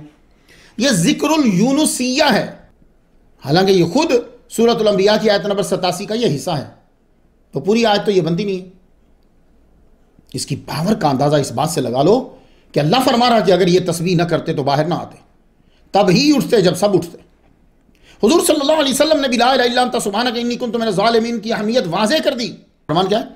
दावतु ज़िन्नूनी इज़ा दआ व फ़ी बत्निल हूती ला इलाहा इल्ला अन्ता सुब्हानका इन्नी कुन्तु मिनज़ ज़ालिमीन फ़इन्नहु लम यदउ बिहा रजुलुन मुस्लिमुन फ़ी शैइन क़त्तु इल्ला इस्तजाबल्लाहु लहू। यह हदीस मुबारक आपको तिरमिज़ी शरीफ किताबु दावात में मिल जाएगी, मुस्तदरक में है, मुस्नदुल फिरदौस में है, तोहफ़तुन नुबलाई मिन क़ससिल अंबिया अल्लामा हजरत अस्क़लानी की उसमें मिलेगी, नसाई शरीफ में मिलेगी, बायहक़ी शरीफ में मिलेगी, शुअबुल ईमान में, कंज़ुल उमाल में मिल जाएगी, इब्ने अद्दीन ने कामिल में जिक्र किया है इसको, तबरानी ने जिक्र किया है, मजमू ज़वाइद ने इसको जिक्र किया 10वीं जिल्द में, अत-तरग़ीब व तरहीब ने जिक्र किया 2री जिल्द में, और मुस्नद इमाम अहमद में भी है। हजरत यूनुस की वो दुआ जो उन्होंने मछली के पेट में मांगी, यानी ला इलाहा इल्ला अन्ता सुब्हानका इन्नी कुन्तु मिनज़ ज़ालिमीन, बस जो भी मुसलमान मर्द कभी भी ये पढ़कर दुआ मांगेगा अल्लाह कबूल करेगा। ला इलाहा इल्ला अन्ता सुब्हानका इन्नी कुन्तु मिनज़ ज़ालिमीन, या अल्लाह हमें माफ़ फरमा। ज़िक्रुल यूनुसिया पढ़ने से मसाइब व अलाम दूर होते हैं। पहले बरकत के लिए अरबी इबारत सुने, क्या कहा हुजूर ने? अल मुस्तदरक में है, अल सहीहैन, अस्सुननुल कुबरा इमाम नसाई, किताबु अमलिल यौम वल लैलत। अब जरा अरबी की इबारत बरकत लिए सुन लीजिए। अला उख़बिरुकुम बिशैइन इज़ा नज़ला बिरजुलिन मिनकुम करबुन औ बलाउन मिन बलायद दुनिया, मिन अमरि दुनिया भी है, दआ बिही युफ़र्रजु अन्हु फ़क़ील लहु बला फ़क़ाल दुआउ ज़िन्नूनी ला इलाहा इल्ला अन्ता सुब्हानका इन्नी कुन्तु मिनज़ ज़ालिमीन। क्या मैं तुमको एक अहम चीज़ ना बतलाऊँ? जब तुम में से कोई बंदा दुनिया के मसाइब में से किसी दुख मुसीबत में मुब्तला हो, उसे पढ़े तो आसूदगी हो जाए। अर्ज़ की या रसूल अल्लाह क्यों नहीं, ज़रूर बतलाइए। आपने फरमाया वो मछली वाले यूनुस अलैहिस्सलाम की दुआ है, ला इलाहा इल्ला अंता सुब्हानका इन्नी कुन्तु मिनज़ ज़ालिमीन। तुम किसी तकलीफ में हो, किसी मुसीबत में हो, वो मुसीबत और तकलीफ दुनिया के मसाइब में से है, बस तुम ये पढ़ो ला इलाहा इल्ला अंता सुब्हानका इन्नी कुन्तु मिनज़ ज़ालिमीन, वो दूर होगी। अल फर्ज बाद शिद्दत किताब का नाम है, ये अब्दुल्ला बिन मोहम्मद अल मारूफ इब्न अबी दुनिया की तारीफ है। ये इसमें वो वज़ाइफ जमा किए गए हैं जिनके पढ़ने से मसाइब व तकालीफ दूर हो जाती हैं। उनमें से एक ये भी बयान किया गया उसमें, ला इलाहा इल्ला अंता सुब्हानका इन्नी कुन्तु मिनज़ ज़ालिमीन। फिर आगे औलिया का दौर आ गया, मुख्तलिफ तरीक़ों से सूफिया ने फिर इस पर मुख्तलिफ औक़ात में पढ़ा, उसके जो असरात उन पर हुए फिर उन्होंने अपने मुरीदीन को बताए। मुरीदैन नहीं होता, मुरीदैन दो मुरीदों को बोलते हैं, मुरीदीन को फिर आगे बताए, खुलाफा को बताए आगे। जैसे ना एक नुस्खा होता है, उसको फिर आगे हकीम मुख्तलिफ तरीके से बनाते हैं उसे, और यही समझ लीजिए ये रूहानी नुस्खे होते हैं। औलिया सूफिया फिर इनको मुख्तलिफ औकात में पढ़ते हैं, फिर उनके असरात उन पर मुरतब होते हैं, फिर वो आगे बताते हैं जी। इसलिए आपको नज़र आता है उसने ये कहा, उसने ऐसे बताया, उसने ऐसे बताया। तो जैसे जो बताए आप उसी पे अमल करो। बीमारी से शिफा के लिए जो बताया गया वो सुन लीजिए सब लोग। ऐसी चीज़ें जब मैं बताता हूँ तो फिर कागज़ और कलम साथ रख लिया करें। नमाज फजर के बाद अगर किसी को बीमारी है और ये पढ़ना चाहता है, ये दवाई इस्तेमाल करना चाहता है, मेडिसन, तो नमाज फजर के बाद 21 बार ला इलाहा इल्ला अंता सुब्हानका इन्नी कुन्तु मिनज़ ज़ालिमीन पढ़े और पानी पर दम कर दे। 15 यौम करना है उसने इस तरह, और रोज़ाना पानी जो है वो ताज़ा पिलाना है मरीज़ को। अल्लाह ताला शिफा अता फरमाए उसकी किस्मत में। अब अगर कोई चाहता है इसको पढ़ना कि मेरे रिस्क में बरकत हो जाए, तो फिर फजर की नमाज के बाद नमाज पढ़ के फजर की नमाज 1000 मरतबा ला इलाहा इल्ला अंता सुब्हानका इन्नी कुन्तु मिनज़ ज़ालिमीन कम अज़ कम 11 दिन ये करे, अल्लाह ताला उसके रिस्क में बरकत देते। अब हक लेने के लिए कुछ लोगों का हक छिन जाता है। नौकरी कोई छीन लेता है, वो उसका हक था, ओहदा था उसे ऑलरेडी मिला हुआ था, किसी ने छीन लिया, ये उसका हक है। किसी का माल था, किसी ने छीन लिया, वो वापस लेना चाहता है, ये हक है। अब वो क्या करे? तो अपने हक के हुसूल के लिए हर नमाज के बाद 41 बार जिक्रुल यूनुसिया करे। वो ये आयत करीमा को मैं कह रहा हूँ, ला इलाहा इल्ला अंता सुब्हानका इन्नी कुन्तु मिनज़ ज़ालिमीन 41 बार। इसका बेहतरीन तरीका जो मेरा है, सजदे में सर रख के 40 मरतबा पढ़ना है, फिर सजदे से सर उठाकर एक बार यूं पढ़ना है, लेकिन आँख नहीं खोलनी। खुद को यही महसूस करना है कि मैं मछली के पेट में ही हूँ, और एक बार फिर यूं पढ़ना है। फिर अल्लाह से दुआ करनी है, मालिक मेरा हक छीन गया है, सिर्फ तू ही दिला सकता। अचानक मुसीबत आ जाती है, आप लोग एक काम कर रहे हो, बिजनेस चल रहा है, जिंदगी चल रही है, काम चल रहा है, पढ़ाई चल रही है, अचानक कोई मुसीबत आ गई, कोई हल ही नजर नहीं आ रहा। हल तो होता है, नजर नहीं आ रहा, अपनी अप्रोच ही नहीं इतनी, ना रूहानी ना जिस्मानी ना माली। तो फौरन वुजू करो, 2 रकत नफिल पढ़ो, फिर सर सजदे में रख के 21 मरतबा पढ़ो ला इलाहा इल्ला अंता सुब्हानका इन्नी कुन्तु मिनज़ ज़ालिमीन। मुश्किल आसान होगी, खलकत मेहरबान होगी। आदमी डिप्रेशन में रहता है, उसको कोई परेशानी है जो खाए जा रही है, वो बताता नहीं। ये अक्सर लोग जो आगे जिक्र करते हैं, हमें ये दुख है, हमें ये परेशानी है, उसने कोई पीछे गलती की होती है। वो गलती नहीं बताता, सिर्फ परेशानी बताता है, ताकि अगले का मुझे जो है ना वो सिंपैथी मिल जाए जी। उसने कोई गलती की होती है पीछे। अब वो चाहता है कि कोई ऐसा बंदा मिले, कोई मौलवी मिले कि जो फटाफट दुआ करके मेरी परेशानी को दूर कर दे। वो लगा रहता है, और फिर अल्लाह ने जिसकी इज़्ज़त बढ़ानी होती है वो उस टाइम पे वो उसके पास पहुंच जाता है। वो भी तो सिर्फ दुआ ही करता है, उसकी परेशानी दूर हो जाती है, तो वो कहता है भाई ये बंदा बड़ा काबिल है। वो तो अल्लाह ताला ने उसकी इज़्ज़त जो है वो बढ़ा दी। बात क्यों समझ में आ रही है आपको? अल्लाह ही करता है सब कुछ। अब गम और फिक्र, टेंशन, डिप्रेशन, परेशानी है आपको, सोच सोच कर दिमाग कमजोर हो गया है, अज़ा कमजोर हो गए हैं। जब आप एक चीज को बार बार सोचते हैं तो केमिकल अनबैलेंस हो जाता है, फिर आपको शक्लें भी नजर आती हैं। हाँ ये याद रखिए, ये सारा मसला आपका यहां होता है। बाबा फरीदुद्दीन गंजे शक्कर रहमतुल्लाह अलैह, इनका तज़किरा मैं 53 नंबर स्टोरी पे कराया, उनकी तरफ से एक वजीफा सुनते जाइए। आपने फरमाया कि जिसको परेशानी है, डिप्रेशन है, टेंशन है, यानी हर वक्त परेशानी में मुब्तला है, वो चलते फिरते बस यही पढ़ता जाए ला इलाहा इल्ला अंता सुब्हानका इन्नी कुन्तु मिनज़ ज़ालिमीन। तेरे सिवा कोई मबूद नहीं है, तू पाक ज़ात है मालिक, मैं ज़ालिमों में से हूँ। ये इसके ज़हन में ये भी साथ साथ घूमना चाहिए क्योंकि अगर ये नहीं घूमेगा ना तो फिर उसकी परेशानी घूमेगी साथ। तो आप जब अरबी पढ़ रहे हो ना कुरान की, तो साथ ये भी घूमना चाहिए, पढ़ता रहे, अल्लाह ताला उसको सुकून अता फरमाए। आपको मैं आज सीक्रेट बात एक बताऊं, पता है आपको सुकून कब मिलता है? वो आपकी किसी चीज से नहीं मिलता, वो अंदरूनी तौर पर जो 360 फरिश्ते हैं आपकी बॉडी के अंदर है, वो आपके फिल्टर को कंट्रोल कर लेते हैं। फिर आगे आपका ध्यान एकदम किसी और तरफ चीज की तरफ मोड़ देते हैं और आपके डर को कम कर देते हैं, किसी तरह से भी तसल्ली देते। फरिश्तों की तादाद और तवज्जो जब बढ़ जाती है, ये हकीकत में अल्लाह का ही करम होता है, फरिश्ते खुद नहीं आते, उसके आर्डर से आते, उस वक्त फिर आपको सुकून मिलता है। ये आज एक सीक्रेट आपकी नजर। इसलिए जब कभी गलती हो जाए, जुर्म हो जाए, खता हो जाए, परेशानी हो, तो बस कोशिश करो कि मैं वो काम करूं जिससे फरिश्तों का नजूल बढ़ जाता है, और वो नेकी से ही बढ़ता है, और वो उसी वक्त ही बढ़ता है जब अल्लाह का करम होता है। सारी बातें आगे जुड़ जुड़ के अल्लाह की तरफ ही पहुंचती है। हमने बचपन में बस यही सुना था, आयत करीमा एक लफ्ज और 1,25,000, जिसको 1.25 लाख कहते हैं। आया करीमा पढ़ाओ मुसीबत भगाओ, 1.25 लाख पढ़ने का तरीका आप सुन लीजिए आज। तरीका भी खास है जनाब। ये जो लहरें निकलती हैं ना, इनका असर जरूर होता है, ये याद रखिएगा। तो जिसकी जितनी पावरफुल होती जाती है ना, उसके वजीफे का असर भी बढ़ता चला जाता है।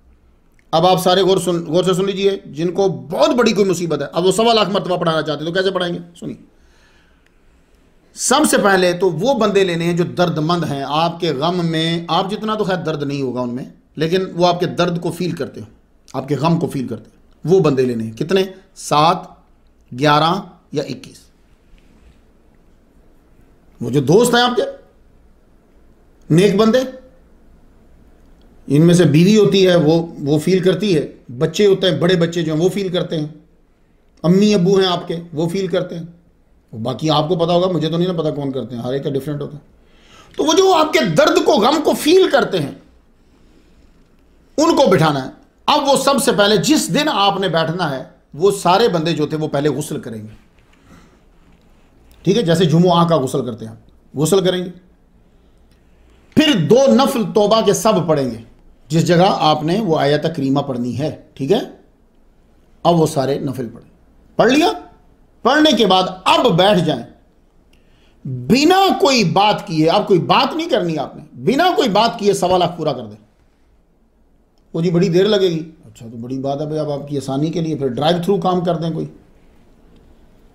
तो अब 1.25 लाख पढ़ना है आपने, जब भी लगे, जब तक पढ़ा जाए। पढ़ने के बाद अब आप में से जो बड़ा है वो दुआ मांगे। मुसीबत क्या है कि अल्लाह ताला उसकी मुसीबत को हल, तो इंशाअल्लाह रहमान ला इलाहा इल्ला अंता सुब्हानका इन्नी कुन्तु मिनज़ ज़ालिमीन, इन मुतबरक कलिमात का सदका अल्लाह ताला उसकी मुश्किल को दूर फरमाए। अभी एक और अमल मैं बताने लगा हूं आपको जो 7 दिन का है। देख लीजिए हजरत यूनुस अलैहिस्सलाम के सदके से क्या क्या मिल रहा है। अब इसमें से जो आपको आसान लगे करिए। 7 दिन का अमल है, ये अब जरा गौर से सुनना आपने। शादी जो है वो अक्सर नहीं होती, बाज़-औक़ात ऐसा होता है, लोग आते हैं तो देख के वापस चले जाते हैं। बहुत गौर से अब ध्यान से सुनना आपने। ये 7 दिन का अमल है और रोज़ाना इशा के बाद करना है। ये मेरी बहनें बेटियां सुने, अब बुध को शुरू करना ही है। अब तरीका सुनो और तादाद भी। 1 दिन का अमल बताता हूं और वो 1 दिन वाला जब आपको आ जाएगा तो उसी को उसी तरह 7 दिन करना है। अब सुनो तरीका। इशा की नमाज पढ़ने के बाद आपने एक जगह का तय्युन कर लेना है कि इस जगह मुझे बैठना है। 7 दिन आपको उसी जगह ही बैठना है। अच्छा, अब आप वहां बैठे, 1 प्याला पानी का आपने अपने पास रख लेना है, ठीक है, रख लिया। सबसे पहले आपने 21 मरतबा दुरूद शरीफ पढ़ना है। अल्लाहुम्मा सल्लि अला सय्यिदिना मुहम्मदिन व अला आलि सय्यिदिना मुहम्मदिन व बारिक वसल्लम, 21 बार, ठीक है। इसके बाद 100 मरतबा पढ़ना है ला इलाहा इल्ला अंता सुब्हानका इन्नी कुन्तु मिनज़ ज़ालिमीन, 100 बार पढ़ना है। फिर आपने आंखें खोले बिना, आंख नहीं खोलनी, ये सब आपका आंखें बंद कर रहे हो, पढ़ रहे हैं आप, आंखें नहीं खोलनी, लेकिन आपको पता हो कि मैंने पानी का प्याला यहां रखा था, पहले से ही देख लें, हाथ को पता हो, उसमें हाथ डाल दें आंखें खोले बिना, और इधर वापस लाकर आपने उसको यूं मुंह पे मलना है। वनज्जयनाहु मिनल गम्मि व कज़ालिका नुनजिल मोमिनीन, इस तरह आपने मुंह पे मल दें। ये आपका पहला स्टेप हुआ। पहला स्टेप, पहला दिन नहीं, पहला स्टेप। अब फिर 21 मरतबा दुरूद शरीफ, 100 मरतबा ला इलाहा इल्ला अंता सुब्हानक का। अब फिर आपने पानी का प्याले के अंदर हाथ डालना है, आंखें खोले बिना, और वनज्जैनाहु मिनल गम्मि व कज़ालिका नुनजिल मोमिनीन, यूं मुंह पे फेर देना। ये दूसरा स्टेप हो गया। अब फिर शुरू कर दीजिए तीसरा स्टेप, 21 बार दुरूद शरीफ, अल्लाहुम्मा सल्लि अला सय्यदिना मुहम्मद व अला आले सय्यदिना मुहम्मद व बारिक वसल्लम, 21 बार। 100 बार ला इलाहा इल्ला अंता सुब्हानक इन्नी कुन्तु मिनज़ ज़ालिमीन। उसके बाद फिर आंखें खोले बिना आपने अपना हाथ प्याले में डाल के यूं अपने मुंह पे वनज्जैनाहु पढ़ते, वनज्जैनाहु मिनल गम्मि व कज़ालिका नुनजिल मोमिनीन। ये जनाब आपका एक दिन का अमल हो गया है, ठीक है। ये खास वजीफा बता रहा हूं मैं अपनी बेटियों और बहनों के लिए, जिनकी शादी वो पता चलता है देखने के लिए आ रहे हैं, तो बस ये पहले कर दो कि चेहरे पे रख के अब आप बैठो, अल्लाह ताला करम फरमाएंगे। तो ये आपने 7 दिन करना है। तो मैंने आपको एक दिन का अमल बता दिया, ठीक है। बड़ी शदीद मर्ज में मुब्तला है, उन्होंने क्या करना है? हुजूर सल्लल्लाहु अलैहि वसल्लम ने फरमाया ला इलाहा इल्ला अंता सुब्हानका इन्नी कुन्तु मिनज़ ज़ालिमीन, अय्युमा मुस्लिमिन दआ बिहा फी मरदिही 40 मरतन फमात फी मरदिही। जिस मुसलमान ने अपनी मर्ज में 40 मरतबा ला इलाहा इल्ला अंता सुब्हानका इन्नी कुन्तु मिनज़ ज़ालिमीन पढ़ा और उसी मर्ज की वजह से वो मर भी गया, शहीद का अजर दिया जाएगा। और अगर वो शिफा पा गया तो अल्लाह ताला उसके सारे गुनाहों को माफ फरमा देगा। अल्लाहु अकबर जल्ला शानो। ये जितने मरीज हैं वो इसे करिए, इसे पढ़िए। ये अत-तरगीब व-तरहीब जिल्द 34 सफ़ा 251 में है ये हदीस। तकमीलुन नफ़अ जिल्द पहली सफ़ा 27 पे, अल-मुस्तदरक अला सहीहैन में भी है ये, जिल्द पहली सफ़ा 692 पे। किताबुद दुआ व तकबीर व तहलील व तस्बीह है, ये चैप्टर है उसका। नुज़ुलुल अबरार बिल इल्मिल मासूरी मिनल अदइयत वल अज़कार, सफ़ा 279 के ऊपर। सुन रहे हैं आप? मैं तवील कर गया हूँ इसलिए कि ये बहुत आम है। हज़रत यूनुस अलैहिस्सलाम ने ला इलाहा इल्ला अंता सुब्हानका इन्नी कुन्तु मिनज़ ज़ालिमीन 3 अंधेरों, यानी रात का अंधेरा, 1000 फीट पानी की गहराई का अंधेरा और बतनुल हूत का अंधेरा, 3 अंधेरों में पड़ा, अल्लाह ने रोशनी में लाके रख दिया। हम भी आज ख्वाहिशात के दबीज पर्दों के नीचे और गुनाहों के अंधेरों में पड़े हैं। हम सब पे इसको पढ़ना तो लाजमी बनता है। सूफिया फरमाते हैं 24 घंटे में कम अज कम एक दफा सर सजदे में रखकर जरूर बोलो ला इलाहा इल्ला अंता सुब्हानका इन्नी कुन्तु मिनज़ ज़ालिमीन। ये औलिया बोलते, और फिर खुश हो जाओ, सब खुश हो जाओ। हो सकता है कि ज़हन में आ जाए यार ये तो सिर्फ यूनुस अलैहिस्सलाम के लिए था। नहीं नहीं नहीं नहीं, अल्लाह रब्बुल इज़्ज़त ने फरमाया फस्तजबना लहू वनज्जैनाहु मिनल गम्मि व कज़ालिका नुनजिल मोमिनीन, सूरतुल अंबिया आयत नंबर 88। हमने उनकी दुआ कबूल की तो हमने गम से, तकलीफ की शिद्दत से निजात दी, इसी तरह हम मोमिनीन को निजात देते हैं, देंगे। मुज़ारिया के अंदर दोनों ज़माने होते हैं, प्रेजेंट भी होता है, फ्यूचर भी होता है।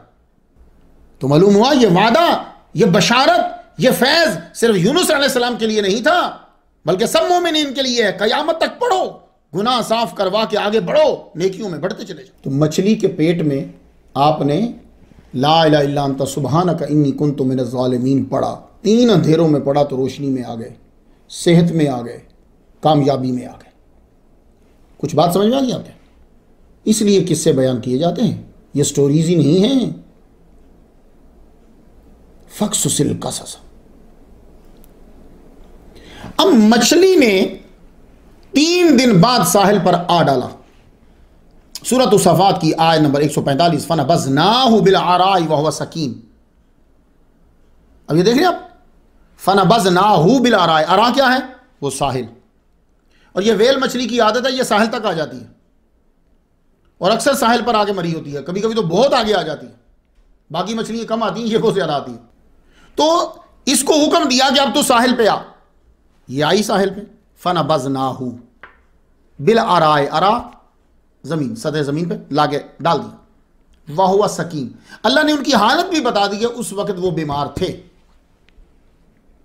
वाह, ये है कि कुरान आसमानी किताब है और कुरान अल्लाह की किताब है। कुरान सच्ची किताब है। कंडीशन भी बता दी कि यूनुस अलैहिस्सलाम उस वक्त बीमार थे। अगर ये ना कहा जाता तो लगता कि स्टोरी किसी ने खुद लिखी है। अब वो बीमार थे, बीमारी के इलाज के लिए वअंबतना अलैहि शजरतम मिन यक़तीन,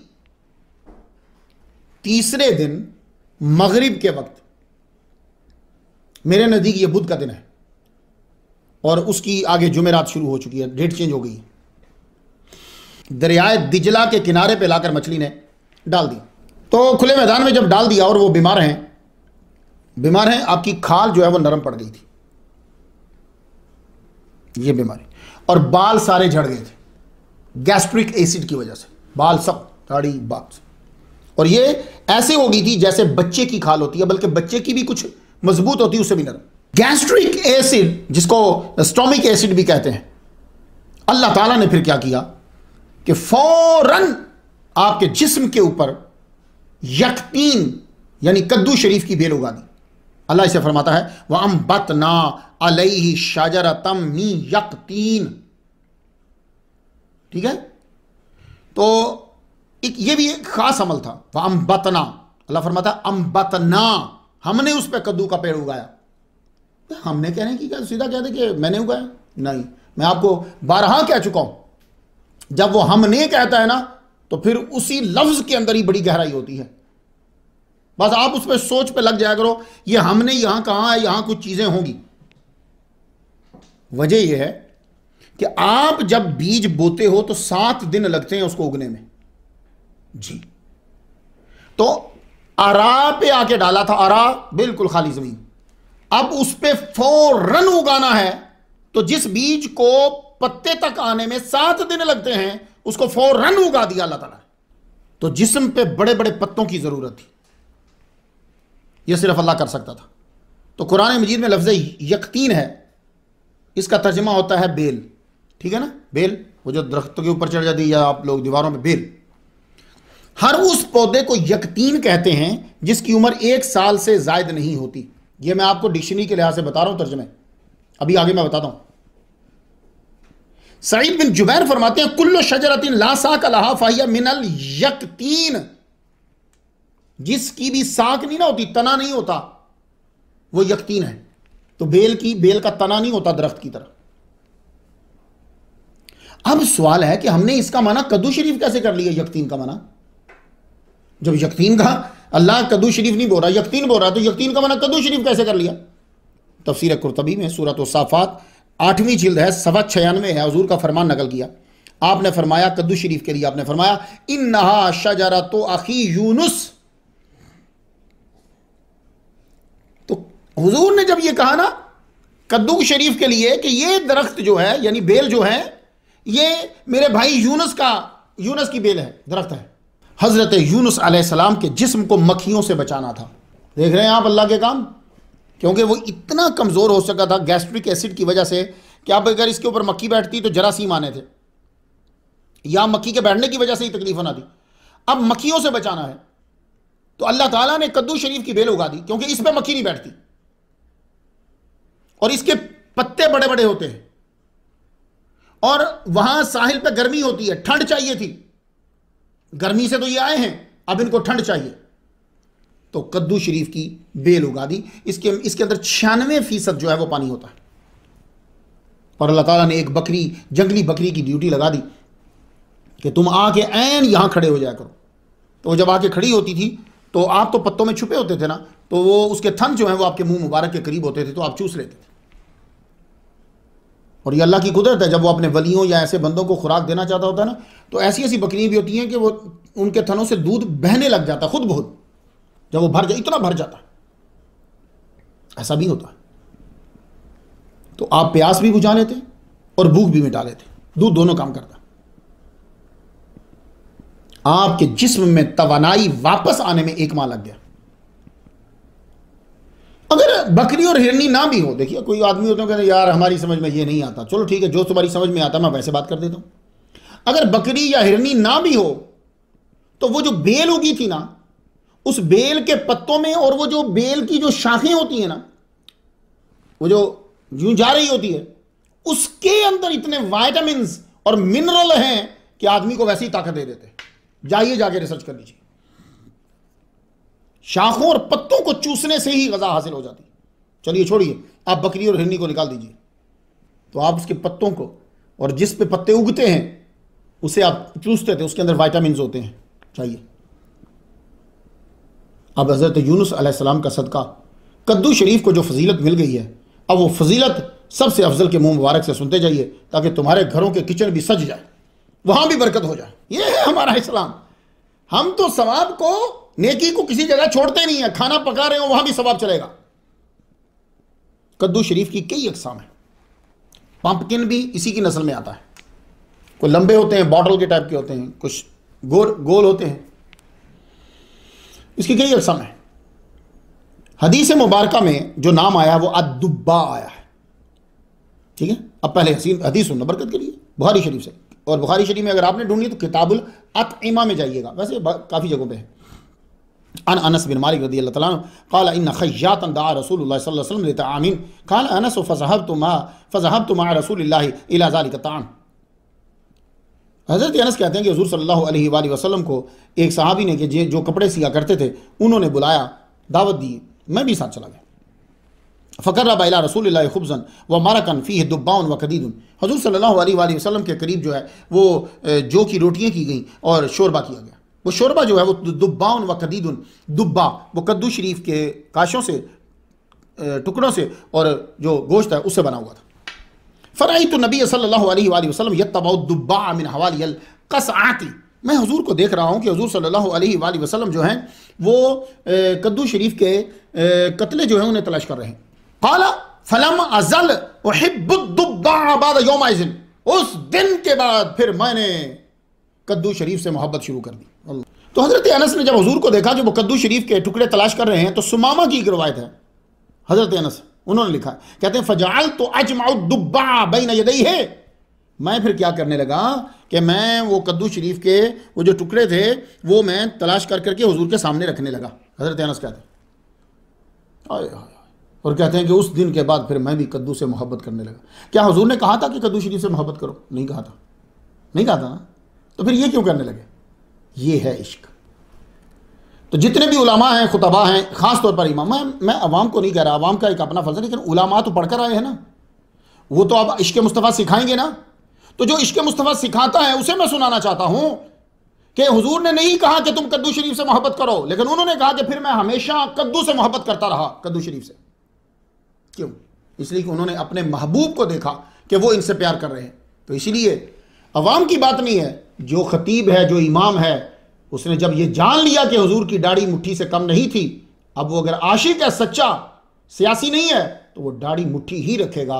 वो इस पे दलाइल नहीं ढूंढेगा कि हुजूर ने कहा कि बढ़ाओ, ये इसका मत है। उसने देखा कि हुजूर ने इतनी रखी है, कम अज कम वो मुट्ठी रखेगा।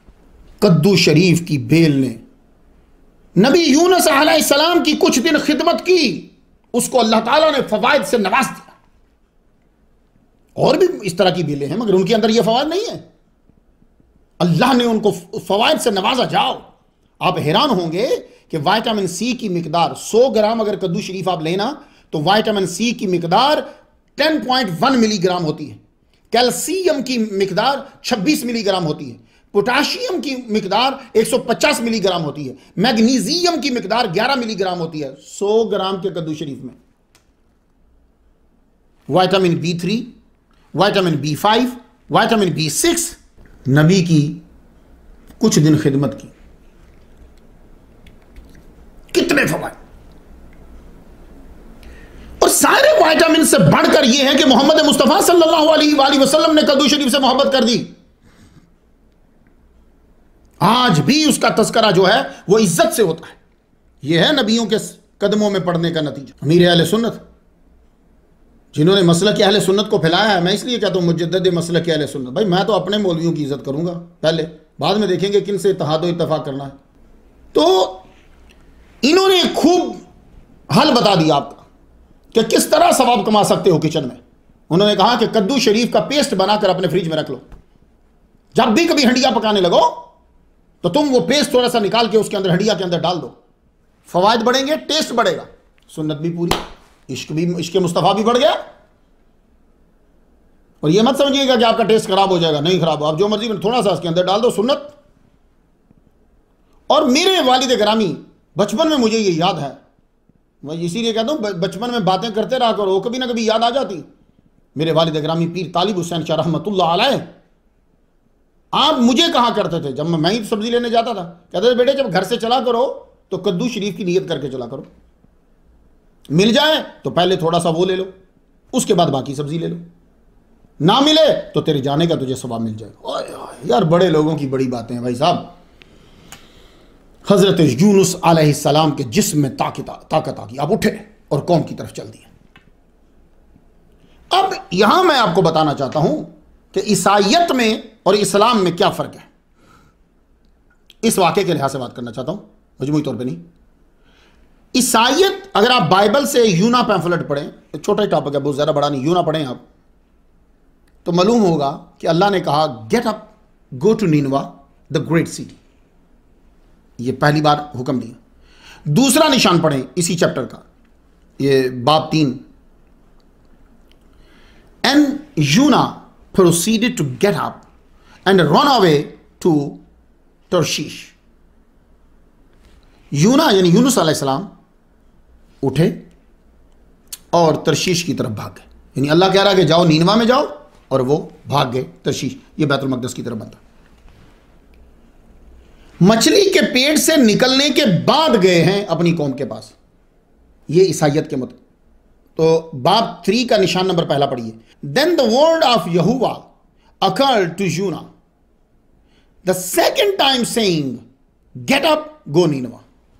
देखिए इनसे यह पता चलता है कि पहली मर्तबा जब यूनुस अलैहिस्सलाम से ये कहा तो वो नहीं गए, मछली के पेट से निकले तो कहा कि चल नीनवा जाओ तुम्हें रसूल बना के, तो ये फिर चले गए। लेकिन इस्लाम में क्या है, तफसीर में क्या है कि आपको जब हुक्म दिया गया तो मछली के पेट में जाने से पहले भी आप अपनी कौम के पास गए। ठीक है, यह तफसीर की रोशनी में बता रहा हूं आपको, पहले गए, 33 साल रहे आप, जब वो कौम नहीं मानी तो फिर वापस आए। बात हमें कैसे मालूम हुई कि आप पहले गए? इस ज़हाबा मुगादिबन फजन्न अल्लन नकदिरा से पता चला कि आप मछली के पेट में जाने से पहले गए हैं कौम के पास। इस आबाका से मालूम हुआ कि आप पहले गए हैं। ठीक है, अब दूसरा हमारा अकीदा सुन लीजिए कि नबी जो है वो 40 साल के बाद नबी नहीं बनता। ये सब लोग गौर से सुन लीजिए, बहुत से मुफस्सिरीन ने धोखा खाया और हमें गुमराह किया। वो जी वो 40 साल में नबी बने, उनको पहले पता ही नहीं था, पहले पता होता तो नजराने ले। बदतमीज लोग हैं यार। इन दो से पता चला कि आप पहले गए हैं। अब दूसरा हमारा अकीदा सुन लीजिए कि अंबिया तखलीक जस्दे आदम से भी पहले के अंबिया हैं, सब अंबिया। ये बात हमें मालूम हो गई। वइज़ा ख़ज़ल्लाहु मीसाक़ नबिय्यीन लमा आतैतुकुम मिन किताबिन व हिकमा सुम्मा जाअकुम रसूलुन से मालूम हो। अभी तो आदम अलैहिस्सलाम का भी जस्द नहीं बना। तो ये याद रखिए कि अंबिया फरिश्तों से कहीं अफजल हैं। वो भी हुक्म अदूली नहीं करते, ये भी नहीं करते। अल्लाह ने यूनुस अलैहिस्सलाम को भेजा, आप गए, 33 साल तबलीग की, वो ना माने, आपने बद्दुआ कर दी। और भी नबियों ने बद्दुआ की है, हज़रत नूह अलैहिस्सलाम ने बद्दुआ की है।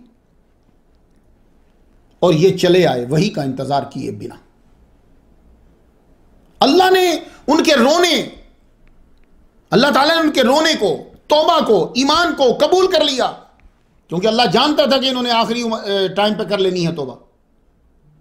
इसलिए यूनुस अलैहिस्सलाम को वही नहीं की थी वहां से निकलेंगे। अल्लाह ताला ने फिर भी यूनुस अलैहिस्सलाम को सेहत दी, सेहत दे के दोबारा भेजा कि आप फिर जाओ। अल्लाह ने आपको सेहत दी, आप उनकी तरफ फिर रवाना हुए। पीछे सारे लोग मुसलमान हो चुके थे। नबी यूनुस के आमद की दुआएं करते रहते थे, आए हमें मिले। और बादशाह ने तो ये ऐलान कर दिया था, जो भी मुझे आकर ये इतला देगा कि यूनुस अलैहिस्सलाम कहाँ हैं, मैं अपनी उसी दिन बादशाहत उसको सौंप दूंगा। हज़रत यूनुस अलैहिस्सलाम उठकर चल दिए। रास्ते में चरवाहा मिला, बकरियां चरा रहा था। आपने फरमाया मुझे थोड़ा सा दूध दोगे? तो वो चरवाहा आपको कहने लगा, वो पहचान ही नहीं पाया क्योंकि बाल तो सारे झड़ गए हुए थे, अब थोड़े थोड़े हो गए हुए थे। कहने लगा, क्या बताऊँ मुसाफिर, जब से हमारा नबी यूनुस गया है ना, बारिश ही नहीं आई, बारिश नहीं आई, सब्ज़ा नहीं होगा, सब्ज़ा नहीं होगा, तो हमारे जानवरों के थनों के दूध खत्म, थन ही सूखे। आपने फरमाया अगर तुम मुझे इजाज़त दो तो मैं दो लूँ। उसका कहने लगा ठीक है तुम दो लो। आपने बिस्मिल्लाहिर्रहमानिर्रहीम, जो भी उनकी ज़ुबान में होती है, ये बिस्मिल्लाह पुरानी है, ये याद रखिएगा। अल्लाह का नाम लेकर आपने थनों को बस हाथ ही लगाया तो बकरी ने अपनी टांगों को जो है वो खुला कर दिया। वो बकरी खुला कर देती जब उसके थनों में दूध भर जाता है।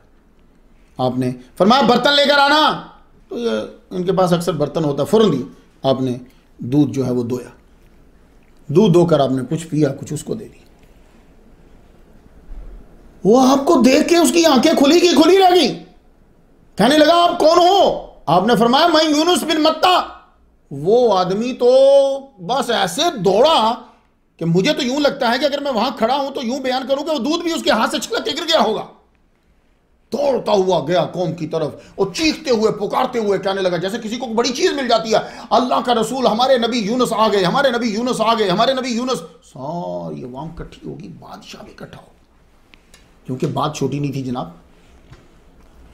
बादशाह भी आ गया, आपको देखा, पहचान गए आपकी बातों से। उसी वक्त सब ने ईमान, नबी पर ईमान, तौहीद का इकरार किया।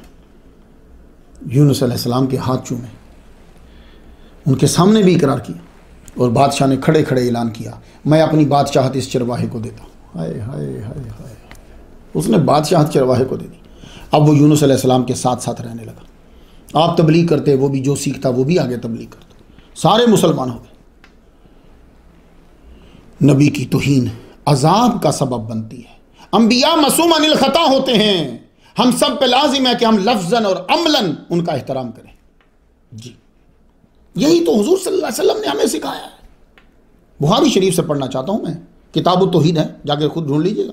ला यंबगी लिअब्दिन अन यकूला इन्नहु खैरुन मिन यूनुस बिन मत्ता। किसी अब्द के लिए मुनासिब नहीं कि वो कहे कि वो यूनुस बिन मत्ता से बेहतर है। हो सकता था कि कोई ये आयत पढ़ने के बाद कुंतुम खैरा उम्मतिन उखरिजत लिन्नास तामुरून बिल मारूफ व तनहौना अनिल मुनकर, तो तुम खैर उम्मत हो, तो ये आयत पढ़ने के बाद कहा देता भाई मैं खैर हूं, मैं बेहतर हूं यूनुस अलैहिस्सलाम से, मैं तबलीग कर रहा हूं, नौज़बिल्ला मैं मार खा रहा हूं, मैं तकलीफ, ऐसे लफ्ज़ बोलते शैतान पर। लोगों ने अपने आप को हुजूर से ज्यादा इबादत वाला करार दे दिया। तो हुजूर ने यह समझा दिया कि खुद को नबी से अफजल नहीं सोचना। कुछ मुफस्सिरीन ने इस हदीस का मतलब ये लिया कि हुजूर कह रहे हैं कि ला तफद्दिलूनी अला यूनुस बिन मत्ता, मुझे फजीलत ना दो। तो इन अल्फाज से कोई हदीस नहीं है, ये याद रखिएगा। और जो हदीस है उससे ये भी मफहूम अखज़ होता है कि हुजूर उम्मतियों को रोक रहे हैं। जी, मैंने बार बार उसे पढ़ा।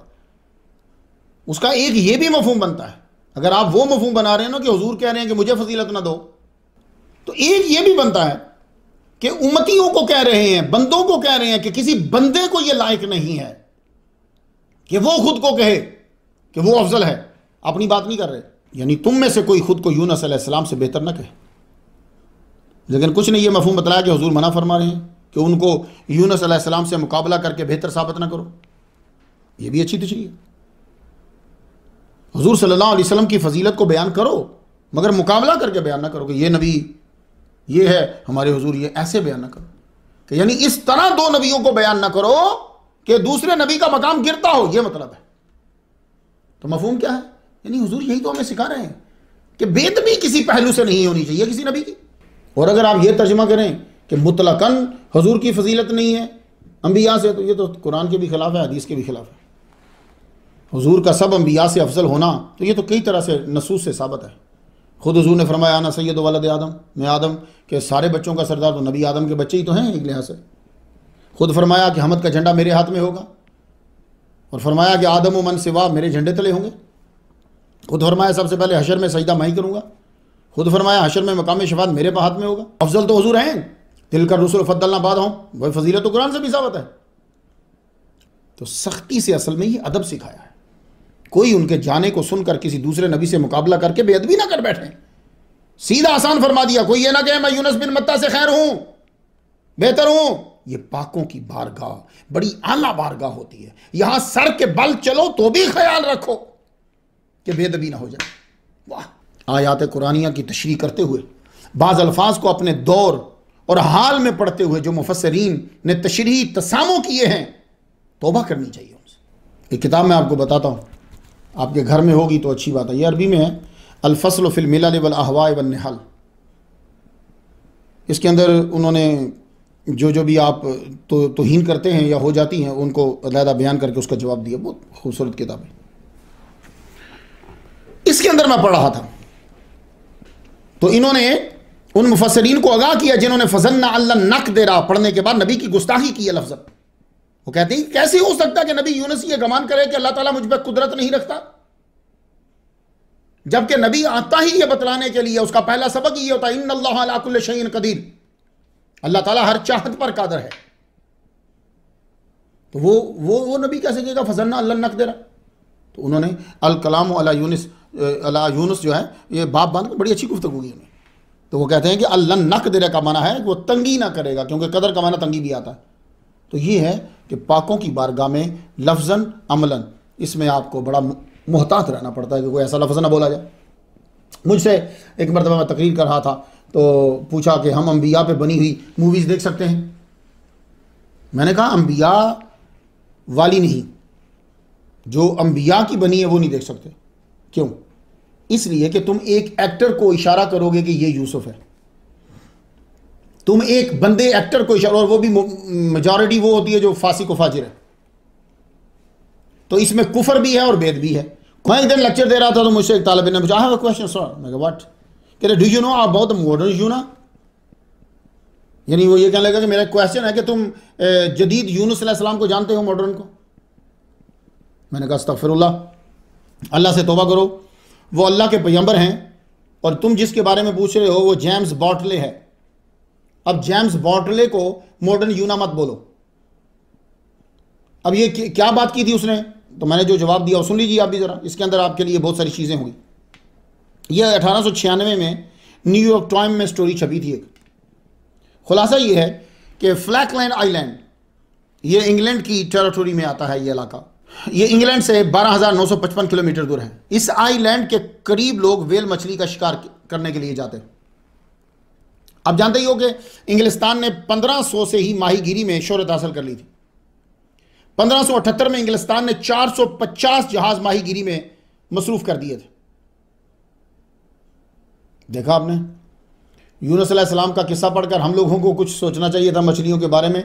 तो 450 जहाज 1578 में इंग्लिस्तान के मसरूफ थे मछली पकड़ने में। सैकड़ों माइल दूर जाकर ये मछली पकड़ते और 20 लाख पाउंड सालाना कमाते थे उसे। वेल मछली से बहुत ज़रे मुबादला इंग्लिस्तान जो है वो कमाता था। 1815 में इसके पास वेल मछली पकड़ने की 164 कश्तियां थी, क्योंकि वेल मछली पकड़ने की कश्ती अलग होती है। वेल के चमड़े से मशीनों के पटे बनते हैं, इसकी हड्डियां भी बिकती हैं, चर्बी भी जो है वो भी। खैर मुसलमानों, किस्सा यूनुस तो तुम्हारे लिए कुरान में आया था, किस्सा नूह तो तुम्हारे लिए आया था। तुम्हें चाहिए था कि तुम कश्ती रानी के अंदर और मछलियों के बिजनेस में तुम सबसे टॉप पे होते। हज़रत अमीर मुआविया का अगर दौर निकाल दिया जाए तो बेरी बेड़े में हम तो पीछे ही रहे हैं सबसे। खैर इंग्लिस्तान में वेल का शिकार करने दूर जाते थे। उसका तरीका ये होता था उनका, एक तो कश्ती खास किस्म की होती थी, दूसरा जो ही वेल मछली सांस लेने के लिए ऊपर आती तो ये गोला दाग देते। जब उसे गोला लगता, ये मजबूत तारों से जहाज के साथ जुड़ा होता, गोला निकल के गया और वो जो तारें होती थी वो जहाज के साथ होती। अब ये वेल मछली के जिस्म में जब ये घुस जाता फिर वो बिदकती, कई माइल्स तक खींच के लेके जाती। ये अब पीछे पीछे और ऊपर दागते रहते दाग उसे, तो वो आगे निढाल हो जाती, फिर इसे ये पकड़ लेते। जेम्स बॉटले जो है ये टीम के साथ गया हुआ था। स्पर्म वेल ने कश्ती ही उलट दी, बहुत बड़ी होती है। इसने जब कश्ती उलट दी, ये जो कश्ती से गिरा तो सीधा उसके मुंह के अंदर चला गया। ये अब जब ये मछली ने इसको निगल लिया तो ये अब उसके पीछे पीछे 16 घंटे के बाद जाके मछली को पकड़ लिया इन्होंने। मछली को मार के कामयाब हो गया, उसको साहिल पे ये ले आए। साहिल पे लाकर इन्होंने, अब इनको पता था कि हमारा बंदा अंदर है, किसी के जहन में आ गया होगा, उसके पेट को चक कर दिया। पेट को चाक जब किया तो जेम्स बॉटले जो है वो जिंदा था। 4 दिन उसको होश में आने में लग गए। 3 हफ्ते लगे कि उसके हवास काम करने लगे, वो देखे और पहचान ले और बोले। इसमें 3 हफ्ते लग गए। तो फिर क्या हुआ कि अखबार ने बड़ी बड़ी शाहसुर्जियों के साथ जो है वो ये छापा, नाउज़ बिल्ला नए दौर का यूनुस कहने लगे। तो मैंने बच्चा बोले कि this is the story. but you can say is the modern Yunus, because he is another Yunus, he is James Baldwin. तो ये कुछ एक मिसाल आपके नजर में आ गया। तो हमें कोशिश करना है कि जब हम वाक़या बयान करें या तशरीह और तफसीर करें तो गुस्ताखी ना हो, बहुत बचे। हज़रत यूनुस अलैहिस्सलाम का विसा, कुल्लु नफ्सिन ज़ाइक़तुल मौत, हर एक ने जायका तो चखना है जनाब। आप दुनिया से रुखसत हुए, एक रिवायत यह है कि आपका मज़ार जो है वो, मैंने आपको बताया जब मैं गया था इज़राइल में, तो वहाँ एक मस्जिद मस्जिद यूनुस है। यह हलहूल सिटी में है जो पैलेस्टाइन का इलाका है। मस्जिद के अंदर कब्र अनवर है, वेस्ट बैंक की चोटी पे है। इस जगह शानदार मीनार वाली मस्जिद जो है वो 1226 ईस्वी में अयूबी दौर में बनी थी। यकूतुल हमावी ने अपने दौर में वहाँ विजिट किया था, ज़ियारत के लिए गए थे, और उन्होंने अपनी किताब के अंदर यूनुस अलैहिस्सलाम के मज़ार का तज़किरा जो है वो किया है। ये हवाला मैं दे रहा हूँ, पैलेस्टाइन अंडर द मुस्लिम्स। और एक मज़ार जो मशहूर हुआ आपका वो मौसल में, बाज़ ने कहा कि आपका मज़ार वहीं था, निनवा के अंदर ही था, लेकिन किसी को मालूम नहीं। लेकिन जो मशहूर हुआ, इब्ने बतूता ने अपनी किताब में इसका तज़किरा किया। उसकी किताब का नाम है, ये भी आपकी लाइब्रेरी में होनी चाहिए, उसकी किताब का नाम है तोहफ़तुन नुज़्ज़ार फ़ी ग़राइबिल अमसार व अजाइबिल अस्फ़ार। तो उसने ये तज़किरा किया है कि मौजूदा इराक़ जो ताइश ने जिसको उड़ा दिया, जिस कब्र को शहीद कर दिया, तो यूनुस अलैहिस्सलाम का मज़ार है। और अहले मौसल जो हैं वो जुमे रात को वहाँ जाते हैं और फातिहा पढ़ते हैं। ये इब्ने बतूता ने तज़किरा किया 2020 से 641 साल पहले लोग जुमे रात को जाते थे नबी की कब्र पे, वहाँ फातिहा पढ़ते थे। इस मज़ार को वो शिरक व बिदअत वाले ने उड़ा दिया, मस्जिद भी शहीद कर दी। अब अगर आपका अकीदा है कि ये शिरक व बिदअत है तो मस्जिद में तो तौहीद होती थी, तो मस्जिद भी शहीद कर दी इसको। लेकिन ये जब उड़ा दिया उन्होंने बम से, तो नीचे से एक शहर बरामद हो गया, कई सुरंगें, पुरानी तख्तियां, और तख्तियों पे लिखी हुई उस दौर की इमारतें और मुजस्मे। तो मुसलमानों ये याद रखना, अंबिया के कसस में असबाक हैं, आप पढ़ो और असबाक तलाश करके अपनी आने वाली नस्लों को बताओ। अल फातिहा।